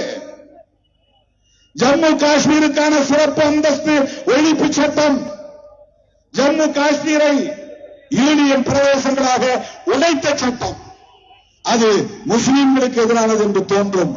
ஆனால் அது அரசமைப்பு சட்டத்திற்கு எதிரானது. முத்தலாக் சட்டம் அது முஸ்லிம்களுக்கு எதிரானதாக தோன்றும். ஆனால் அது அரசமைப்பு சட்டத்திற்கு எதிரானது. ஏன் திருமாவளவன் எல்லாவற்றிலும் மூக்கை வைக்கிறான்? முஸ்லிம்களோட நெருங்கிய தொடர்பு இருக்கிறான். முஸ்லிம்கள் பிரியாணி தருகிறார்கள். அட மூடர்களே, நான் பிரியாணியை சாப்பிட மாட்டேன் 30 ஆண்டுகளாக. அது எவனுக்கும் தெரியாது. எவனும் படிக்கிறது இல்ல, டிவி பார்க்கறது இல்ல, வாய்க்கு வந்ததை பேசுறது. வேங்க இல்ல என்ன செஞ்சாங்கிறான். 3வது நாள் போராட்டம் நடத்துறவன் திருமாவளவன் 5000 பேரை திரட்டி. அடுத்த 2 வாரம் கழிச்சு நாடு முழுவதும் போராட்டம் நடத்தின இயக்கம் விடுதலை சிறுத்தைகள் கட்சி. விடுதலை சிறுத்தைகள் கட்சி கொடுத்த அழுத்தத்தின் அடிப்படையில் தான் சாதாரண போலீஸ் இருந்த வழக்கு சிபிசிஐடிக்கு மாற்றப்பட்டது. சிபிசிஐடிக்கு மாற்றப்பட்டதற்கு விடுதலை சிறுத்தைகள் கொடுத்த அழுத்தத்தான் காரணம். கடைசியில் அது எப்படி ரிசல்ட் வந்ததுங்கிறது வேற. அதுக்கு என்ன காரணம் நமக்கு தெரியவில்லை. ஆனால் பிஜேபி அதற்காக போராடியதா? அதிமுகவிற்காக போராடியதா? சங்பரிவார அமைப்புகள் போராடியதா? மனித கழிவு கலந்த குடிநீரை குடித்த மக்கள் கிறிஸ்தவர்களா, முஸ்லீம்களா? அவர்கள் இந்துக்கள் தானே. சங்பரிவார் கும்பலே, நீங்கள் ஏன் வேங்கையில் போகவில்லை? நீங்கள் ஏன் வேங்கைகளுக்காக போராடவில்லை? அண்ணாமலை வேங்கைகளுக்காக போராடினாரா? நான் கேட்கிறேன். மோகன் பகவத் வேங்கைகளுக்காக பேசினாரா?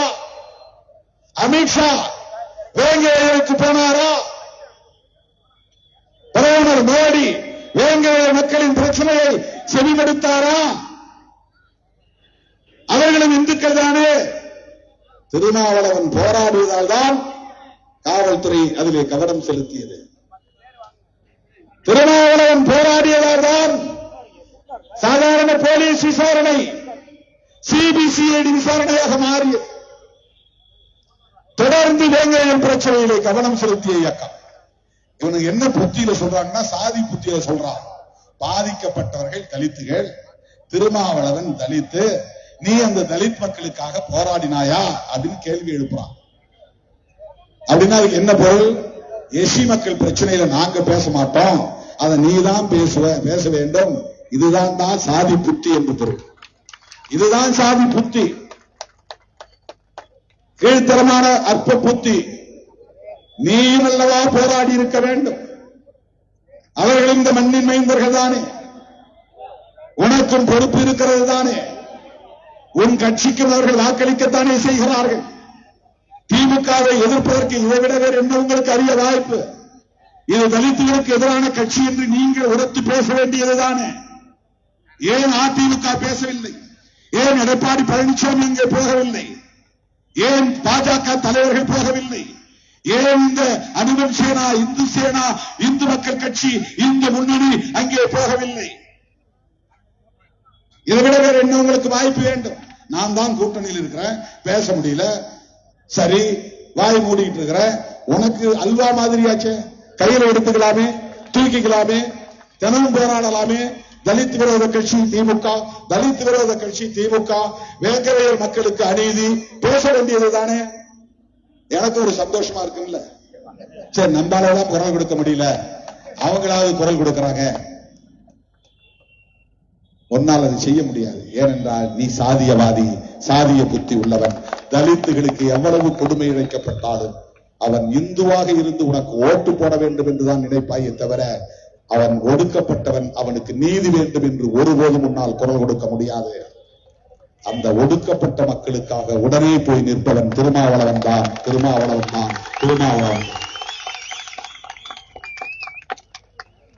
திருப்பரங்குன்றம் பிரச்சனையில் அவன் உடனடியாக தலையிடுவதற்கு காரணம் அது இந்து பெரும்பான்மை மக்களின் கோரிக்கை அல்ல, அது RSS செயல் திட்டம். அவன் கணக்கெடுத்து வைத்திருக்கிறான். தமிழ்நாட்டிலே மொத்தம் 175 மசூதிகளை அடையாளம் கண்டு வைத்திருக்கிறான். தர்காக்கள் உட்பட. வாஞ்சிநாதன் இங்கே சொன்னாரு, அவன் ஒரு வலைத்தளம் வச்சிருக்கிறான். அதுதான் சொன்னார். பல பேர் கவனித்தீர்களா தெரியவில்லை. அந்த வலைத்தளத்தின் பெயர் reclaimtemples.com.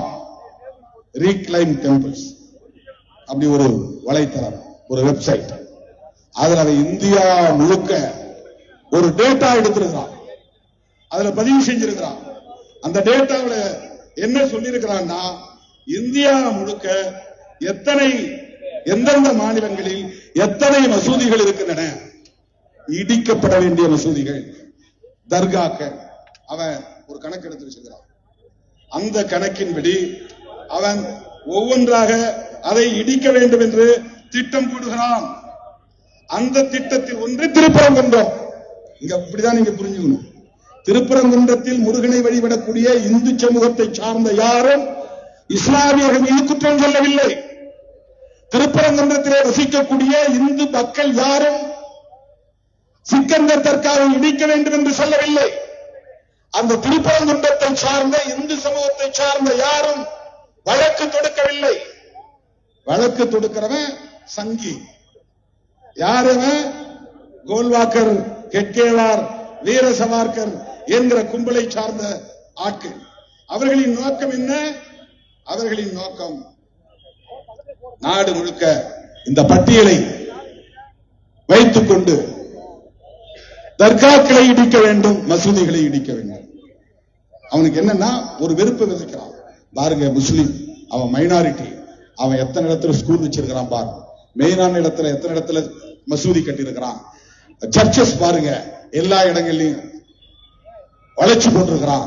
எவ்வளவு ஸ்கூல்ஸ், எவ்வளவு காலேஜ், அதெல்லாம் யாருக்கு பயன்படுகிறது? அந்த சர்ச் யாருக்கு பயன்படுகிறது? ஏன் ஒன்னால் அதுபோல மருத்துவமனை கட்ட முடியவில்லை? வேலூர் CMC மருத்துவமனை போல் ஒரு மருத்துவமனையை உன்னால் ஏன் கட்ட முடியவில்லை? ஏன் அந்த மக்களுக்கு மருத்துவம் அளிக்க முடியவில்லை? நீ இந்துதானே, அவனை பார்த்து நீ ஏன் பொறாமைப்படுகிறாய்? அவர் இந்து மக்களுக்குத்தானே சிகிச்சை அளிக்கிறார். இந்து சமூகத்தை சார்ந்தவர்கள் தானே அதிகம் படிக்கிறார்கள். லயோலா கல்லூரியிலே படிக்கிறவர்கள் எவ்வளவு பேர் இந்து மாணவர்கள்? MCC கல்லூரியிலே படிப்பவர்கள் எவ்வளவு பேர் இந்து மாணவர்கள்? இந்துக்கள் யாரும் படிக்கவில்லையா? எத்தனை பள்ளிகளில் IAS படித்தவர்கள் இந்துக்களாக இருக்கிறார்கள்? கிறிஸ்தவ மிஷனரிகளிலே படித்தவர்கள். கல்விக்கூடங்களை முதலில் திறந்து விட்டது கிறிஸ்தவ மிஷனரிகள் தானே. நீ தெருவிலேயே நடக்கக்கூடாது என்று சொன்னாயே. என்னை வீட்டு சமையலறை வரையில் விட்டவன் கிறிஸ்தவ மிஷனரி தானே. நான் சமைத்த மாட்டுக்கறியை ருசித்து சாப்பிட்டவன் வெள்ளைக்காரன் தானே, பிரிட்டிஷ்காரன் தானே. நீ தொட்டாலே தீட்டு, கண்டாலே தீட்டு, நெருங்கினாலே தீட்டு என்று என்னை எத்தனை தலைமுறை காலம் ஒதுக்கி வைத்திருந்தாய், அடக்கி வைத்திருந்தாய். இது வெறும் எஸ்சிக்கு மட்டுமல்ல, இன்றைக்கு ஓபிசியாக இருக்கிற சூத்திரர்களுக்கும் தான். இங்க ஓபிசியா இருக்கிறவன் எவனும் சண்ட சூத்திரன் சொல்றது இல்ல, எல்லாம் ஆண்ட பரம்பரை சத்திரியன்றான். ஆனா புராணமே, இந்து புராணமே என்ன சொல்லுதுன்னா, பரசுராமர்னு ஒருத்தர் இருந்தாரு, அவர் தன்னுடைய தாய்க்கு நேர்ந்த கொடுமையை நினைத்து, தந்தைக்கு நேர்ந்த கொடுமையை நினைத்து பழிவாங்கும் நோக்கில் 21 தலைமுறை சத்திரிய வம்சத்தை அழித்து விட்டார் அப்படின்னு இந்து புராணம் சொல்லுது. அப்படின்னா இந்தியாவில் இந்துக்களே இல்ல அப்படின்னு பிராமணர்கள் சொல்றாங்க. இவங்க எல்லாம் தங்களை சத்திரியர்கள் சொல்லிக்கிறாங்க, ஆண்ட பரம்பரைன்னு சொல்லிக்கிறாங்க. ஆனால் அவன் வர்ணாசிரம தர்மப்படி, பரசுராமருடைய தர்மப்படி, பரசுராமர் அவருடைய ஆயுதத்தை எடுத்து சத்திரிய குலத்தை சார்ந்த அத்தனை பேருமே 21 தலைமுறை அழித்து விட்டாராம். ஒரு தலைமுறை விட்டாலும் தப்பி பிழைச்சிருவான், அந்த குலமே இருக்கக்கூடாது இந்த சமூகத்துல அப்படின்னு சத்திரிய குலத்தை அழிச்சுட்டான். ரெண்டே 2 குலம் தான் அவனுடைய கணக்குல. நம்ம கணக்குல 4 குலம் சொல்றோம், 4 வர்ணம், பிராமணன், சத்திரியன், வைசியன், சூத்திரன். ஆனா பிராமணர்களை பொறுத்தவரையில இந்தியாவில இந்து சமூகத்துல 2 வர்ணம் தான், ஒன்று பிராமணன், மற்றவன் எல்லாம் சூத்திரன். வைசியன்கிறத விட இடையில இவனுலா சொல்லிக்கிட்டது. அப்படி ஒரு வர்ணம் நான் ஏற்றுக்கொள்வதில்லை. சாதியால் வர்ணத்தால் உயர்ந்தவன் நான் மட்டும்தான், அத்தனை பேர் எனக்கு கீழானவன் தான். இது அண்ணாமலை காதல விழாது. எச்சி ராஜா உயர்ந்த சாதி, அண்ணாமலை கீழ் சாதி. அதுதான் வர்ணாசிரமம் சொல்லுது, அதுதான் பார்ப்பனிய தர்மம் சொல்லுகிறது. எச்சி ராஜா வசந்த சாதி, நயினார் நாகேந்திரன் கீழ் சாதி, அதுதான் வர்ணாசிரமம் சொல்கிறது, பார்ப்பனியம் சொல்லுகிறது, ஆரியம் சொல்லுகிறது.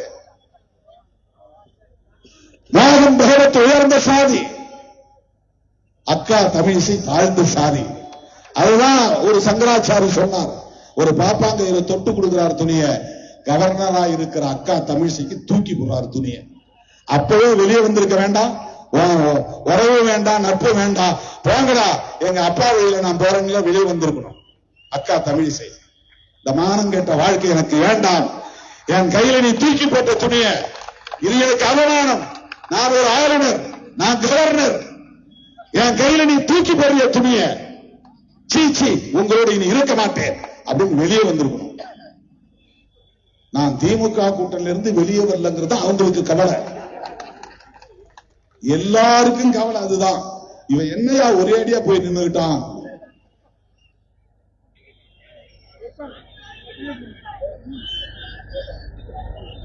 திமுகவையும் சேர்த்து சனாதனிகளை எதிர்க்க வேண்டும் என்பதில் உறுதிப்படியாக இருக்கிறோம். அதுதான் எங்க நிலைப்பாடு. எங்களுக்கு இடம்தான் அதிகமா வேணும் அப்படிங்கிற எண்ணம் இருந்தா, நான் ஒரு பக்கம் பிஜேபி கிட்டும் பேசணும், அதிமுக கிட்டும் பேசணும், விஜய் கிட்டும் பேசணும், திமுகவிலும் இருக்கணும். திமுகவுக்கு நான் சூறா காட்டணும், விஜய் கிட்டையும் நாங்க பேச முடியும், அதிமுக அண்ணன் எடப்பாடி பழனிசாமி கிட்ட நாங்க பேசுவோம், ஏன் பிஜேபியோட கூட எங்களால பேச முடியும் அப்படின்னு எல்லா கதையும் நான் திறந்து வைக்கணும்.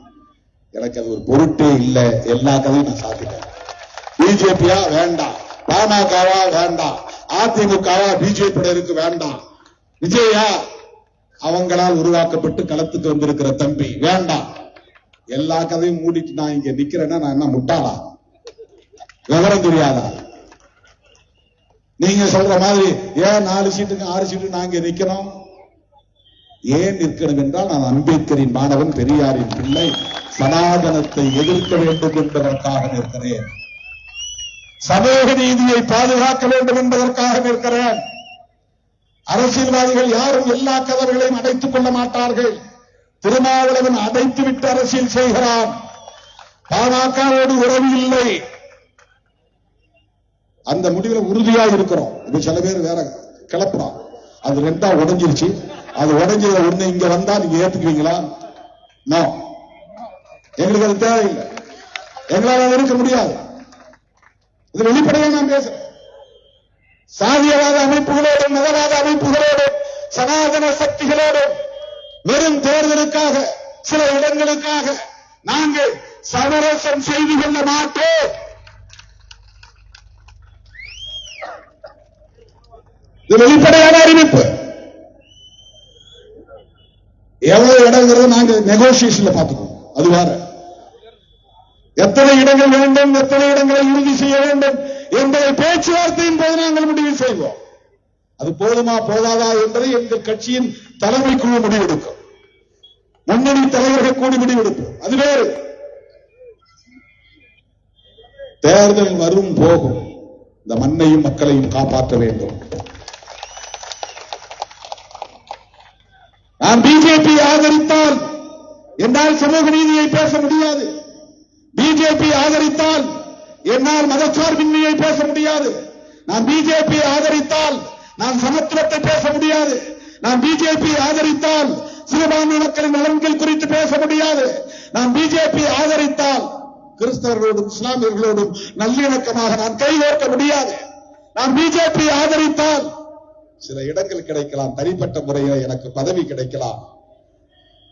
ராம்விலாஸ் பாஸ்வான் மாதிரியும், அண்ணன் ராம்தாஸ் அத்வாலே மாதிரியும், என் நம்பவர் எல் முருகன் மாதிரியும் நான் தனிப்பட்ட முறையிலே பயன்பெற முடியும். ஆனால் என் சொந்த பந்தங்களோடு என்னால் உறவாட முடியாது. சிறுபான்மை மக்களோடு என்னால் அரசியல் செய்ய முடியாது. புரட்சியாளர் அம்பேத்கர் வகுத்தளித்த அரசியலை நான் உயர்த்தி பேச முடியாது. பதவி உண்டோ இல்லையோ என் இறுதி மூச்சு வரையில் புரட்சியாளர் அம்பேத்கரின் கொள்கைகளுக்காகவே வாழ்ந்து மடிந்தான் திருமாவளவன். பெரியாரின் பிள்ளையாக வாழ்ந்து மடிந்தான் திருமாவளவன் என்பதுதான் என் வாழ்க்கையில் செய்தியாக இருக்க வேண்டும்.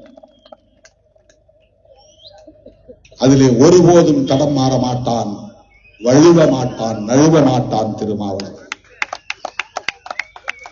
திருப்பரங்குன்றம் பிரச்சனையை அவர்கள் கையில் எடுத்திருப்பதற்கு காரணம் திருப்பரங்குன்றத்திலே வாழக்கூடிய இந்துக்களின் கோரிக்கை அல்ல, அது RSS அஜெண்டா. இந்தியா முழுவதும் இருக்கிற தர்காக்களையும் மசூதிகளையும் அடையாளம் கண்டு பட்டியல் போட்டிருக்கிறார்கள். தேடி பார்த்தேன், கிடைக்கல. தமிழ்நாடு முழுக்க 175 இடங்களை அவர்கள் அடையாளம் கண்டிருக்கிறார்கள். ஒவ்வொன்றாக இப்ப திருப்பரங்குன்றம், நாளைக்கு அவர்கள் எந்த ஊருக்கு போவார்கள் என்று தெரியாது. இப்போது திருப்பரங்குன்றம், நாளைக்கு அவர்கள் எந்த ஊர் தர்காவை குறிவைப்பார்கள் என்று தெரியாது. எந்த நேரத்திலும் அவர்கள் எதையும் செய்வார்கள். இதுதான் இங்கே இருக்கிற பிரச்சனை.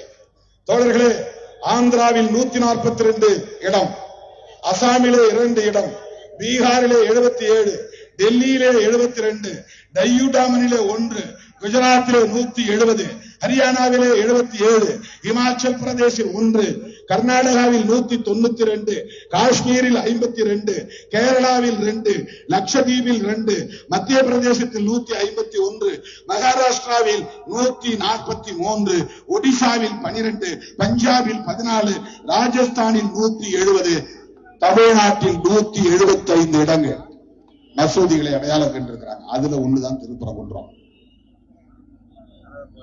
இது முன்கூட்டியே முடிவு செய்யப்பட்ட ஒன்று. Preplanned, preconceived. ஏற்கனவே வேல்வாக்கர் காலத்திலேயே இது முடிவெடுக்கப்பட்டு விட்டது. எங்கெல்லாம் மசூதிகள் தர்காக்கள் இருக்கின்றனவோ அதெல்லாம் கணக்கெடு. எங்கெல்லாம் சர்ச்சஸ் இருக்கின்றனவோ அதெல்லாம் கணக்கெடு.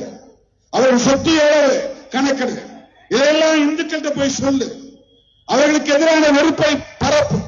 அப்பதான் இந்துக்களை ஒன்று சேர்க்க முடியும். சாதி பெருமையை பாராட்டி பேசு. நீ ஆண்ட சாதி என்று சொல். நீ பல்லடு பறையில் ஒன்று கிடையாது. நீ வேற, அவன் வேற. ஒன்னா நிக்காத, ஒரே மேடையில் நிக்காத. நீ தேவேந்திர குலவேளாள, நீ வீர சாம்பவர், நீ சுடலைக்கு பிறந்தவன், சாம்ப சிவனுக்கு பிறந்தவன். சொல்லு. சிவபெருமான் சுடலையாண்டியான். அந்த சுடலையாண்டிக்கு பிறந்த ஆதி சிவனுக்கு பிறந்த சாம்ப சிவனின் பிள்ளைகளா, அதனால உங்களுக்கு சாம்பவர்களா. ஆதி சிவனின் பிள்ளைகள் இப்படி சேரியில குடிசையில வாழ்றது சிவபெருமானுக்கு மனசாட்சி வேண்டாமா? அதே சிவபெருமானே, நீ ஊரெல்லாம் கோயில் கொண்டிருக்கிறாய். உன் வீட்டு பிள்ளைகள் ஊரெல்லாம் கோயில் இருக்கிறது. சிவபெருமானுக்கு கண் இல்லையா? ஆதி சிவனுக்கு கண் இல்லையா? ஆணவ கொலைகளால் பாதிக்கப்படுகிற இந்த சமூகத்தை பாதுகாக்க உனக்கு மனசாட்சி இல்லையா? ஆயிரம் ஆண்டுகளாக இந்த மக்கள் இப்படி அடிமை சகதியிலே உழலுகிறார்களே, சாவியின் போரால் கொடுமைக்குள்ளாகிறார்களே, நிலமற்று திரிகிறார்களே, அதிகாரம் இல்லாமல் திரிகிறார்களே, கல்வி இல்லாமல் திரிகிறார்களே, பிச்சைக்கார வாழ்க்கையை இந்தியா முழுவதும் வாழ்ந்து கொண்டிருக்கிறார்களே. சிவனே, சிவபெருமானே, உனக்கு கண் இல்லையா? இவர்கள் மீது இரக்கம் காட்ட மாட்டாயா? யாரும் கேட்கலையே. இவன் சிவனின் பிள்ளையா? அப்படி பேச வைக்கிறான். நீ பறையன்னுதான் இழிவான் நினைக்காத, நீ பரமசிவன் பிள்ளை. அந்த பரமன் அப்படிங்கிற சொல்லில் இருந்தா அந்த பறையும் வந்தது. அவன் சுடலையாண்டி சாம்ப சிவன், அதிலிருந்துதான் இந்த சொல் வந்தது. இப்படி சாதி பெருமையை தூண்டான். உனக்கும் பறையனுக்கு சம்பந்தம் கிடையாது. அவன் வேற சாதி, நீ வேற சாதி. ரெண்டு பேரும் ஒன்னா நிக்காதீங்க. 2000 2010 வரல எல்லாம் ஒன்னா நின்னோம். அண்ணன் கிருஷ்ணசாமி, திருமாவளவன், இன்னும் பல தோழர்கள் ஒரே மேடையில கைகோர்த்து நின்னோம். உடைச்சிட்டாங்க, நிரந்தரமா உடைச்சிட்டாங்க. மேடையிலே ஏற முடியாது. யார் செய்த சதி இது? சாதி பெருமையூட்டி ஒடுக்கப்பட்ட மக்களின் ஒற்றுமையை சிதைத்து விட்டார்கள். நாடு முழுவதும் சிதைத்து விட்டார்கள், சிதறடிக்க விட்டு விட்டார்கள். குஜராத் போன நாளா கிடக்கிறான், அகமதாபாத் பீகார் போன நாளா உடஞ்சு கிடக்கிறான், உத்தரப்பிரதேசம் போன நாளா உடஞ்சு கிடக்கிறான், ஆந்திர பிரதேசம் போன நாளா உடஞ்சு கிடக்கிறான். ஏ கேட்டகரி, பி கேட்டகரி, உனக்கு தனியா இடஒதுக்கீடு. நீ பட்டியலிருந்து வெளியே வா. இதெல்லாம் யார் கொடுத்த அஜெண்டா? இந்தியா முழுவதும் ஒரே சமூகமாக புரட்சியாளர் அம்பேத்கர் பெயரை சொல்லி மகிழ்ந்திருந்த இனத்தை சாதியின் பெயரால் கூறு போட்டு உடைத்து சிதறடித்து, இப்ப யாரும் தலித்துன்னு சொல்லக்கூடாது, எசின்னு சொல்லக்கூடாது. நான் இங்க உள்ளூருக்குள்ளே குப்பை கொட்டிக்கிறேன், போதும். இந்தியா முழுவதும் ஒரே இனமாக வெகுண்டிருந்த காலம் மாறி போய்விட்டது. இது யாருடைய சதியால் நிகழ்ந்தது? RSS சதியால் நிகழ்ந்தது. சிதறடிக்கப்பட்டு விட்டார்கள். ஓபிசி ஒற்றுமை சிதறடிக்கப்பட்டு விட்டது. எல்லா ஆண்ட பெருமை பேசணும், எல்லாரும் சத்திரியர். யாதவர்கள் பல குழுக்களாக சிதறி போனார்கள். இந்தியா முழுவதும் ஓபிசி சமூகம் ஒற்றுமையாக இல்லை, உடைத்தறியப்பட்டு விட்டது. இதுதான் பார்ப்பனிய சூழ்ச்சி, இதுதான் சனாதன சூழ்ச்சி. சாதி பெருமையை ஊட்டி இந்து பெரும்பான்மை உணர்வை வளர்த்து இந்து பெரும்பான்மைவாதத்தை நிலைநாட்டி இந்துக்களின் ஆட்சியை தக்கவைத்து காங்கிரஸ் இல்லாத பாரதம், கம்யூனிஸ்டுகள் இல்லாத பாரதம், திராவிட இயக்கங்கள் இல்லாத பாரதம், அம்பேத்கர் இயக்கங்கள் இல்லாத பாரதம், மொழிவழி தேசியம் இல்லாத பாரதம். நீ தமிழ் தேசியம் பேசிக்கிட்டே இரு, அப்புறமா பாரதியார் வழியா உள்ள வந்துரு. பிராமண கடப்பாறை உங்க கையில கொடுக்கிறோம், தமிழ் தேசியம் இல்லாம போயிடும். தமிழ் தேசியத்தை அழிப்பதற்கு இன்றைக்கு அவர்கள் கையிலே பிராமண கடப்பாறையை கொடுத்திருக்கிறார்.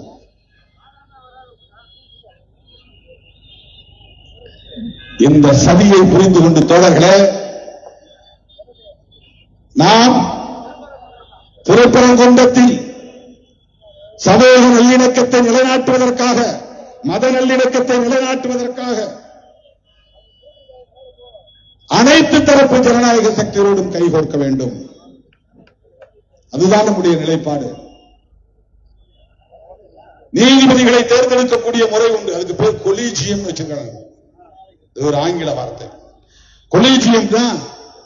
இப்ப ஐஏஎஸ்க்கு ஐஏஎஸ் யூபிஎஸ்சி எக்ஸாம் படிக்கணும், கலெக்டரா வரணும்னா. ஐபிஎஸ்க்கு யூபிஎஸ்சி எக்ஸாம் எழுதணும், பிரிலிமினரி எழுதணும், அப்புறம் மெயின் எழுதணும், அப்புறம் இன்டர்வியூல பாஸ் பண்ணணும். பிரிலிமினரி பாஸ் பண்ண பிறகு மெயின் எக்ஸாம்ல பாஸ் பண்ணணும். மெயின் எக்ஸாம் பாஸ் பண்ண பிறகு இன்டர்வியூல வடிகட்டி அதுல தேர்ச்சி பெறணும். அதுக்கு பிறகுதான் ஒருத்தர் ஐஏஎஸ் ஐபிஎஸ் ரேங்க் வைஸ் எடுப்பான். அப்புறம் ட்ரைனிங் கொடுப்பான். அதுக்கு பிறகு எங்கேயாவது ஒரு ஊர்ல கலெக்டரா போடுவான். கலெக்டரா போட்டு கொஞ்ச நாள் வேலை செஞ்ச பிறகுதான் அவனுக்கு ப்ரமோஷன், செக்ரட்டரியா மாற முடியும். கத்துக்குட்டிகளா இருக்கிறவங்களுக்கு முதல்ல கலெக்டர் போஸ்ட். ஐஏஎஸ் பாஸ் பண்ண உடனே செக்ரட்டரி ஆக முடியாது. இதற்கு ஒரு முறை இருக்கிறது, ஒரு ப்ரொசீஜர் இருக்கு. ஆனால் நீதிபதியை தேர்ந்தெடுப்பதற்கு எக்ஸாமினேஷன், உயர்நீதிமன்ற நீதிபதியா வரணும்னா உச்ச நீதிமன்ற நீதிபதியா வரணும்னா இதுக்கு என்ன முறை வச்சிருக்கிறான்னா கொலீஜிய முறைன்னு ஒரு முறை வச்சிருக்கிறாங்க. இந்த கொலீஜிய முறைன்னா 3 பேர் கொண்ட பேனல், அதுல 3 பேரை நியமிப்பாங்க. உச்ச நீதிமன்றத்தை சார்ந்தவர் நியமிப்பாங்க. உச்ச நீதிமன்றத்தில் ஒரு கொலீஜியம் இருக்கு, அதுக்கு ஒரு சட்டமே இருக்கு. அந்த சட்டத்தில் இதுவரையிலும் 3 பேர் கொண்டதுல ஒரு இந்திய தலைமை நீதிபதி இருப்பார். அப்போசிஷன் எதிர்கட்சி தலைவர் அதுல இருப்பார். பிரதமர் இருப்பார். 3 பேர் பிரதமர். ஆனா இவன் சட்டத்தை கொண்டு வந்து சிஜிஐ எதுக்க மாட்டாங்க, தூக்கி போட்டான். ஏன்னா யார் வேணாலும் கேஜி பாலகிருஷ்ண மாதிரி ஒரு அம்பேத்கர் ரைட் வந்துட்டா இவங்க பேச்சை கேட்க மாட்டாங்க. 2 பேர் ஒன்னா சேர்ந்துருவாங்க. அப்போசிஷன் பார்ட்டினா யாரு? எதிர்கட்சி. எதிர்கட்சியை சார்ந்தவனும் தலைமை நீதிபதி ஒன்னா சேர்ந்துட்டா பிரதமரா இருக்கிறவன் எடுக்கிற முடிவு செல்லாது. 3 பேர் கொண்ட கொலீஜியம். அதனால அவங்க விரும்புற ஒரு அமைச்சர் போடலாம். பிரதமர் தானே கொலீஜியம். உச்ச நீதிமன்றத்துக்கு தேர்தல் ஆணையத்திற்கான அது தேர்தல் ஆணையரை நியமிப்பதற்கான அமைப்பு முறை. இந்த கொலீஜியம் உச்ச நீதிமன்றத்திலேயே நீதிபதிகள் கொண்ட ஒரு குழுவை நியமிக்கிறார்கள். அந்த கொலீஜியத்தில் இருக்கிற பேனல் இருக்கிற நீதிபதிகள் இங்க உயர் நீதிமன்ற நீதிபதிகளை தேர்வு செய்யறாங்க. அதுல 3 பேர் கொண்டவர் இருப்பாங்க. அந்த 3 பேர் கொண்டவங்க சில நீதிபதிகளை பரிந்துரைப்பாங்க. அந்த பரிந்துரைக்கிற நீதிபதிகள் அவங்களுக்கு வேண்டிய ஆட்களா இருப்பாங்க. RSS அப்படி வந்தவர் தான் சுவாமிநாதன். அவர் எக்ஸாம் எழுதினா பாஸ் பண்ணி வந்தவர் கிடையாது. IAS மாதிரி IPS மாதிரி அப்படி வந்த பல பேர் உயர் நீதிமன்ற நீதிபதியா இருக்கிறாங்க. அப்படி வந்தவர்கள் உயர் நீதிமன்ற நீதிபதியாக பல பேர் இருக்கிறாங்க. அவங்க எல்லாம் சங்கிகளாக இருக்கிறார்கள். உயர் நீதிமன்றத்திலும் உச்ச நீதிமன்றத்திலும் பெரும்பான்மையாக இருப்பவர்கள் RSS ஆதரவாளர்களாக இருக்கிறார்கள், அல்லது RSS பயிற்சி பெற்றவர்களாக இருக்கிறார்கள், RSS கொள்கையை கொண்டவர்களாக இருக்கிறார்கள். அதனால்தான் பாபர் மசூதி இடிப்பு வழக்கில் அவர்கள் விரும்பியபடி தீர்ப்பை எழுதி கொண்டார்கள். அது உள்ளபடியே ஆதாரங்களின் அடிப்படையில் வழங்கப்பட்ட தீர்ப்பு இல்லை. அந்த நீதிபதியே சொல்றார். என்ன சொல்றாருன்னா, இங்கே ராமர் பிறந்தார் என்பதற்கு ஆதாரம் இல்லை, இங்கே இந்து கோவில் இருந்தது என்பதற்கு ஆதாரம் இல்லை, ஒரு கட்டிடம் இருந்தது ஆனால் அது இந்து கோவில் தானா என்பதற்கு ஆதாரம் இல்லை, பாபர் மசூதியை இடிப்பது தப்புதான், அது குற்றம்தான், ஆனாலும் இந்த இடத்தில் ராமருக்கு கோவில் கட்டுங்கள். இதான் தீர்ப்பு. அப்ப பாபர் மசூதி தள்ளி ஒரு இடத்துல அரசாங்கமே இடம் கொடுங்க, அவங்க கட்டிக்கிட்டோம். இதுக்கு பேர் தான் கட்ட பஞ்சாயத்து. கட்ட பஞ்சாயத்துனா என்னன்னா, கட்டன்னா ஷார்ட்னு அர்த்தம். கட்டன்னா கட்டையில உட்கார்ந்து பேசுற பஞ்சாயத்து இல்ல, ஷார்ட். கட்ட பஞ்சாயத்துனா ஷார்ட். நீதிமன்றம்னா லாங்கா எழுதிருக்கும், வருஷ கணக்கில் பல வருஷம், 10 வருஷம் 20 வருஷம் 30 வருஷம் போயிடும். ஷார்ட்டா முடிக்கணும்னா உட்கார்ந்து ஊர்ல பேசி இப்படி போ அப்படி போ முடிவு பண்ணி ஒரு தீர்ப்பு சொல்லிடுவாங்க. அதுக்கு பேர் கட்ட பஞ்சாயத்து. நீதிமன்றமே கட்ட பஞ்சாயத்து தீர்ப்பை வழங்குகிறது. பாபர் மசூதியை இடித்தது தவறு என்றால் இடித்தவன் யார், அவன் மேல போற கேஸ் போடல சொல்லணும். அதான சுப்ரீம் கோர்ட், அதுதான நீதி. யார் யார் காரணமா இருந்தா, நரசிம்மராவ் இருந்தாருன்னா அவரு பிரச்சனை காரணம், கல்யாண் சிங் இருந்தாரா அவரு காரணம், அவர் மேல கேஸ் போடு. 2 பேரும் இல்லையா, அந்த காலத்துல யார் அதிகாரிகளா இருந்தா, அமைச்சர்களா இருந்தா, எல்லா மேலும் கேஸ் போடு. பாபர் மசூதி இடித்தது தப்பு, அவ்வளவு பேர்களும் கேஸ் போட்டு உள்ள தூக்கி வை. நீதிமன்றம் தீர்ப்பு கொடுத்திருக்கணும்ல, ஏன் கொடுக்கல? அதெல்லாம் எதுவுமே சொல்லாம இங்க ராமர் பிறக்கல, ராமர் கோயில் இல்ல, அங்க இடிக்கப்பட்ட கட்டிடம் இந்து கோயில் இல்ல, அந்த இடத்துல பாபர் மசூதி இருந்தது உண்மை, அதை இடித்தது குற்றம், ஆனாலும் இந்த இடத்தில் தான் ராமருக்கு கோயில் கட்டணும். இது என்ன தீர்ப்பு? இதுதான் RSS தீர்ப்பு. இங்கே திருப்பரங்குன்றத்தில் இந்துக்கள் யாரும் பிரச்சனை செய்யவில்லை, முஸ்லிம்களுக்கும் இந்துக்களுக்கும் சண்டை இல்லை. இந்த தூண் தான் தீபம் ஏற்றிய தூண் என்று யாரும் சொல்லவில்லை. ஆனால் ஒருவரை வழக்கு போட வைத்து அவசரமாக விசாரித்து தானே ஒரு விசாரணையை மேற்கொண்டு ஆய்வை மேற்கொண்டு நானே நேரடியாக போனேன் என்று ஒரு தீர்ப்பை எழுதுகிறார் ஒரு நீதிபதி. நடைமுறைப்படுத்துங்கள் என்று ஆணையிடுகிறார் உள்ளூர் போலீசுக்கு. CISF நீதிமன்றத்தில் காவலுக்கு வந்தவர்களை அங்கே அனுப்பி வைக்கலாம். இதெல்லாம் எவ்வளவு பெரிய அத்துமீறல் இது, எவ்வளவு பெரிய அத்துமீறல் இது, சட்ட மீறல் இது, மரபு மீறல் இது. அநீதி இது. எப்படி இதெல்லாம் பொறுத்துக் கொள்ள முடியும்? உடனே கண்டெம்ட் ஆஃப் கோர்ட். நீ எல்லாத்தையும் மீறி அடாவடித்தனமாக ஒரு தீர்ப்பை தருகிற போது அந்த தீர்ப்பை நடைமுறைப்படுத்தியே தீர வேண்டும் என்று எப்படி கட்டாயமாக இருக்க முடியும்? இந்த இடத்தில் திமுக அரசை நாங்கள் பாராட்டுகிறோம், காவல்துறையை பாராட்டுகிறோம். ஆங்கிலாவில் அங்கு சொல்லும்போது இந்த பிரச்சனை உருவானதுல காவல்துறையும் அறநிலையத்துறையும் திமுக அரசாங்கமும் பிழை செய்துவிட்டது என்று சொன்னார். அந்த நடைமுறையிலே அவர் தொடர்ந்து பயணித்ததன் அடிப்படையில் அந்த கருத்தை சொன்னார். அதை நாங்கள் மறுதலிக்கவில்லை. அங்கே இருக்கிற அதிகாரிகள், இன்ஸ்பெக்டர் மதுரை வீரர், அறநிலையத்துறையை சார்ந்த உதவி ஆணையர் சுந்தரக்கண்ணன், ஆர்டிஓ, இவர்கள் எல்லாம் சங்க பரிவாரங்களுக்கு துணை போனார்கள். காவல்துறை அதிகாரிகள் துணை போனார்கள். அதனால் இது பிரச்சனை பெரிதாகிவிட்டது. சரி, ஆனால் நீதிமன்றம் விதித்த தீர்ப்பை நடைமுறைப்படுத்த முடியாது என்கிற இடத்தில் திராவிட முன்னேற்ற கழகத்தின் தலைமையிலான அரசு எடுத்த முடிவு துணிச்சலான முடிவு. நீ சொன்னா அந்த இடத்துல தீபத்தை ஏற்ற முடியுமா?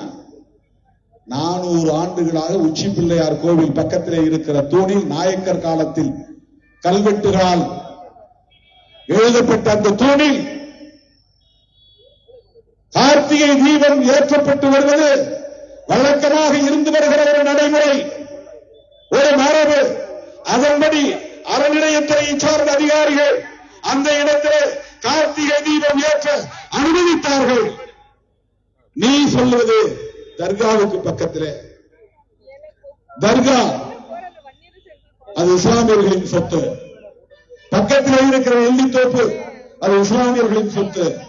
அந்த நெல்லித்தோப்பிலே கட்டப்பட்ட மண்டபம் அது இஸ்லாமியர்களுக்கு சொத்து. அங்கே இருக்கிற பள்ளிவாசல் இஸ்லாமியர்களின் சொத்து. அந்த ஒரு தனிப்பட்ட பரப்பளவு இஸ்லாமியர்களுக்கு சொந்தமானது. 1923-24 அந்த காலகட்டத்தில் நடந்த வழக்கில் தீர்ப்பு உயர் நீதிமன்ற வரையில் சென்ற தீர்ப்பு, உள்ளூரிலே சப்கோர்ட் அளித்த தீர்ப்பு. முஸ்லிம்கள் ஏரியா, முஸ்லிம்களுக்கு கோவில் தேவஸ்தானத்துக்கு உள்ள ஏரியா, கோவில் அந்த தேவஸ்தானத்திற்கு மிச்சம் இருப்பது கவர்மெண்ட்டுக்கு. அது கவர்மெண்ட் லேண்ட், அது புறம்போக்கு இடம். ஒட்டுமொத்த கோவிலும் முஸ்லிம்களுக்கு இல்லை, ஒட்டுமொத்த மலையும் முஸ்லிம்களுக்கு இல்லை, ஒட்டுமொத்த மலையும் இந்துக்களுக்கு இல்லை. அது இந்துக்கள் முஸ்லிம்கள் பிரச்சனை வரல. அரசாங்கத்தை எதிர்த்து கோவில் நிர்வாகத்தை சார்ந்தவர்கள் வழக்கு போடுகிறார்கள். அந்த வழக்கில் அளித்த தீர்ப்பு சப்கோர்ட்.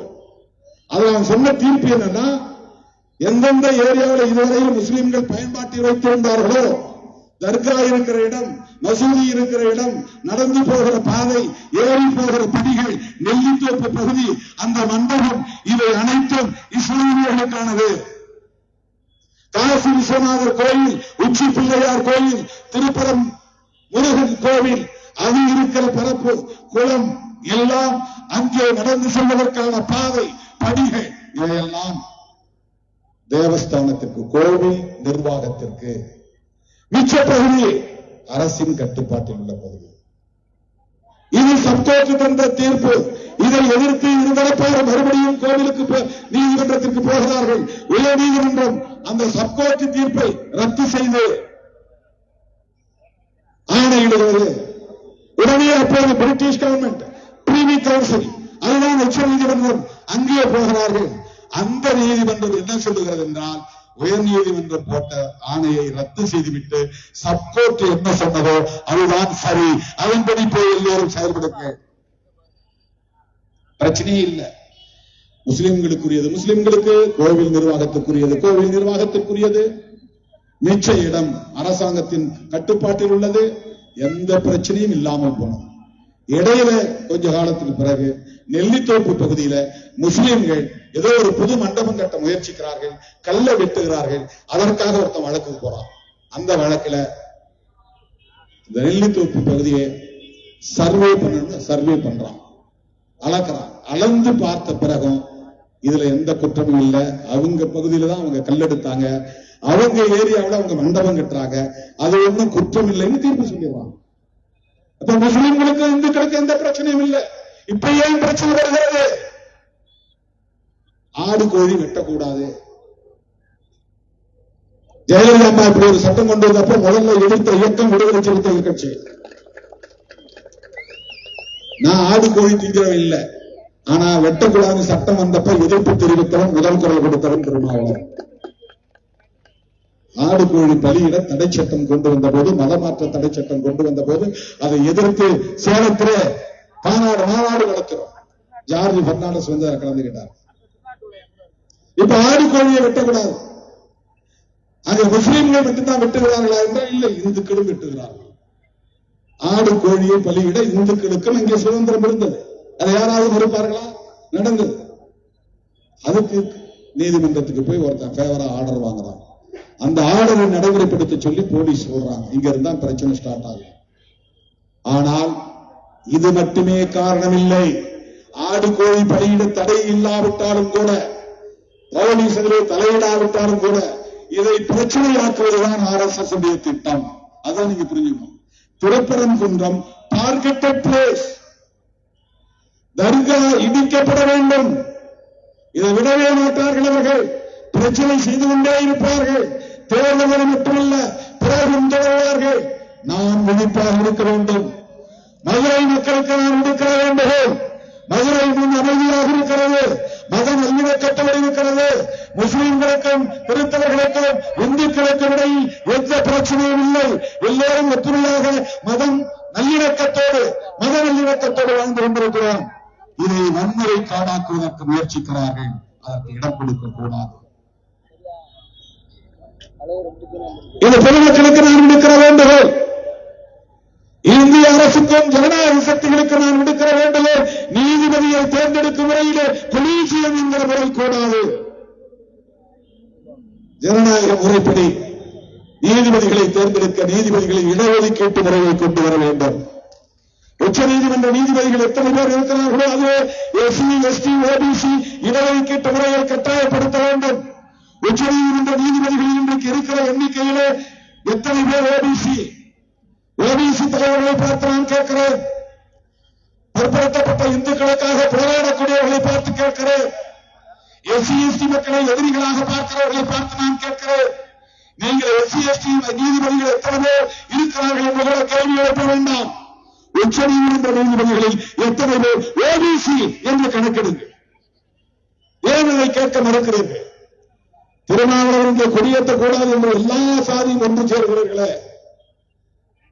இதே புதுவூரிலே கொடியேற்றிய போது எத்தனை எதிர்ப்பு, எத்தனை இடங்களில் எங்கள் கட்சி கொடிகளெல்லாம் நாங்கள் பிடுங்கிக் கொள்கிறோம். ஆனால் விடுதலை சிறுத்தை கொடி பறக்கக்கூடாது. அதற்கு ஒன்று சேருகிறீர்களே. என்றைக்காவது உச்ச நீதிமன்றத்தில் எங்கள் சமூகத்திற்கும் பிரதிநிதித்துவம் வேண்டும் என்று சொல்லி இருக்கிறீர்களா? போராடி இருக்கிறீர்களா? ஒன்று சேர்ந்திருக்கிறீர்களா?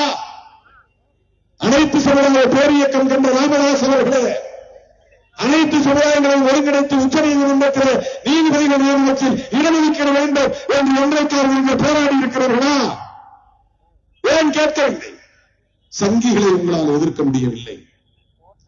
அங்கே இன்றைக்கு இருக்கிற நீதிபதிகளில் 90 விழுக்காட்டுக்கு மேல் உயர் சாதி பார்ப்பனர்கள் உள்ளிட்ட உயர் சாதி நீதிபதிகள் தான். எப்படி அவர்களால் உங்களுக்கு தீர்ப்பு வழங்க முடியும்? நல்ல தீர்ப்பு வழங்க முடியும்? இதுதான் பிரச்சனை. ஆகவே கொலீஜியம் முறை கூடாது. இது என்னுடைய வேண்டுகோள். திருப்பரங்குன்றத்தை அயோத்தியாக மாற்றுவோம் என்று சொல்லுகிற ராஜாவை ஏன் இன்னும் தமிழக அரசு வழக்கு பதிவு செய்து கைது செய்யவில்லை என்கிற கேள்வியை நாங்கள் எழுப்புகிறோம். திருமாவளவன் பேசினால் சும்மா இருப்பீர்களா?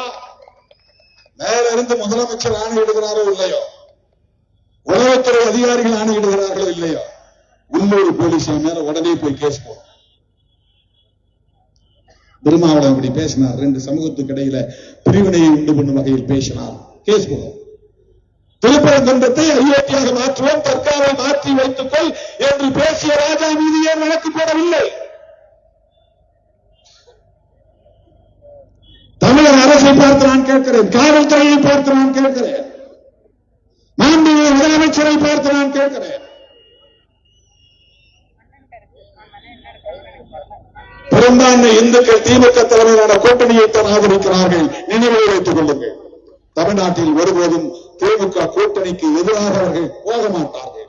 ராஜா மீது கேஸ் போட்டா இந்துக்கள் எதிராக திரும்பி விடுவார்கள் என்று யாராவது சொல்லி இருந்தால் அதை நம்ப வேண்டாம் என்று சொல்ல நான் கடமைப்பட்டிருக்கிறேன். அருமை தோழர்களே,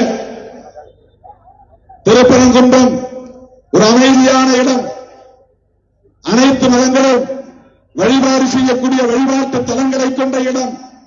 இஸ்லாமியர்களும் இந்துக்களும் சகோதரத்துவத்தோடு நல்லிணக்கமாக வாழ்கிற இடம். இந்த இடத்தை வன்முறை காடாக்க முயற்சிக்கிற செம்பரிவார் கும்பலுக்கு எச்சரிக்கை விடுக்க கடமைப்பட்டிருக்கிறோம். உங்கள் அரசியலை தட்சிண பாரதத்துக்கு வடக்கே வைத்துக் கொள்ளுங்கள். உங்கள் மொழியில் சொல்லுகிறேன். உங்கள் அரசியலை தட்சிண பாரதம். தட்சிண பாரதம்னா தட்சிணம் தான் தெற்கு, பாரதம்னா இந்தியா. அவங்களுக்கு இந்தியான்னு சொல்ல பிடிக்காது. அவங்களுக்கு பாரதம் சொல்லணும். மகாபாரதத்தின் நினைவா பாரதம் சொல்றாங்க. பரதன் ஆண்டதா. அம்பேத்கருக்கு அதுல உடன்பாடு கிடையாது. இந்தியான்னு எழுதினார். அப்ப உடன் இருந்த மதவாதிகள்லாம் இல்ல இதை இந்துஸ்தான் எழுதுங்க, இல்லன்னா இந்து ராஷ்டிரான்னு எழுதுங்க அப்படின்னு சொன்னப்ப அவர் ஒத்துக்கல. அப்புறம் பாரத்னாவது எழுதுங்க அப்படின்னு சொன்னப்ப அவர் கொஞ்சம் கன்வின்ஸ் ஆகி எழுதிட்டார். அதுக்கு அவருக்கு அது பாரதம்ங்கிற சொல்ல கையாளுறதுல அவருக்கு உடன்பாடு கிடையாது. அதையே இன்றைக்கு அவர்களுக்கு பிடிக்கவில்லை. ஆனாலும் அதை கையாளுகிறார்கள். தட்சிண பாரதம், தென்னிந்தியா.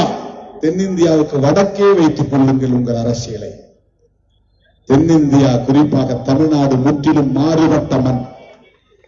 சிறுத்தைகளின் அரசியல் மேலோங்கி இருக்கும் மண்.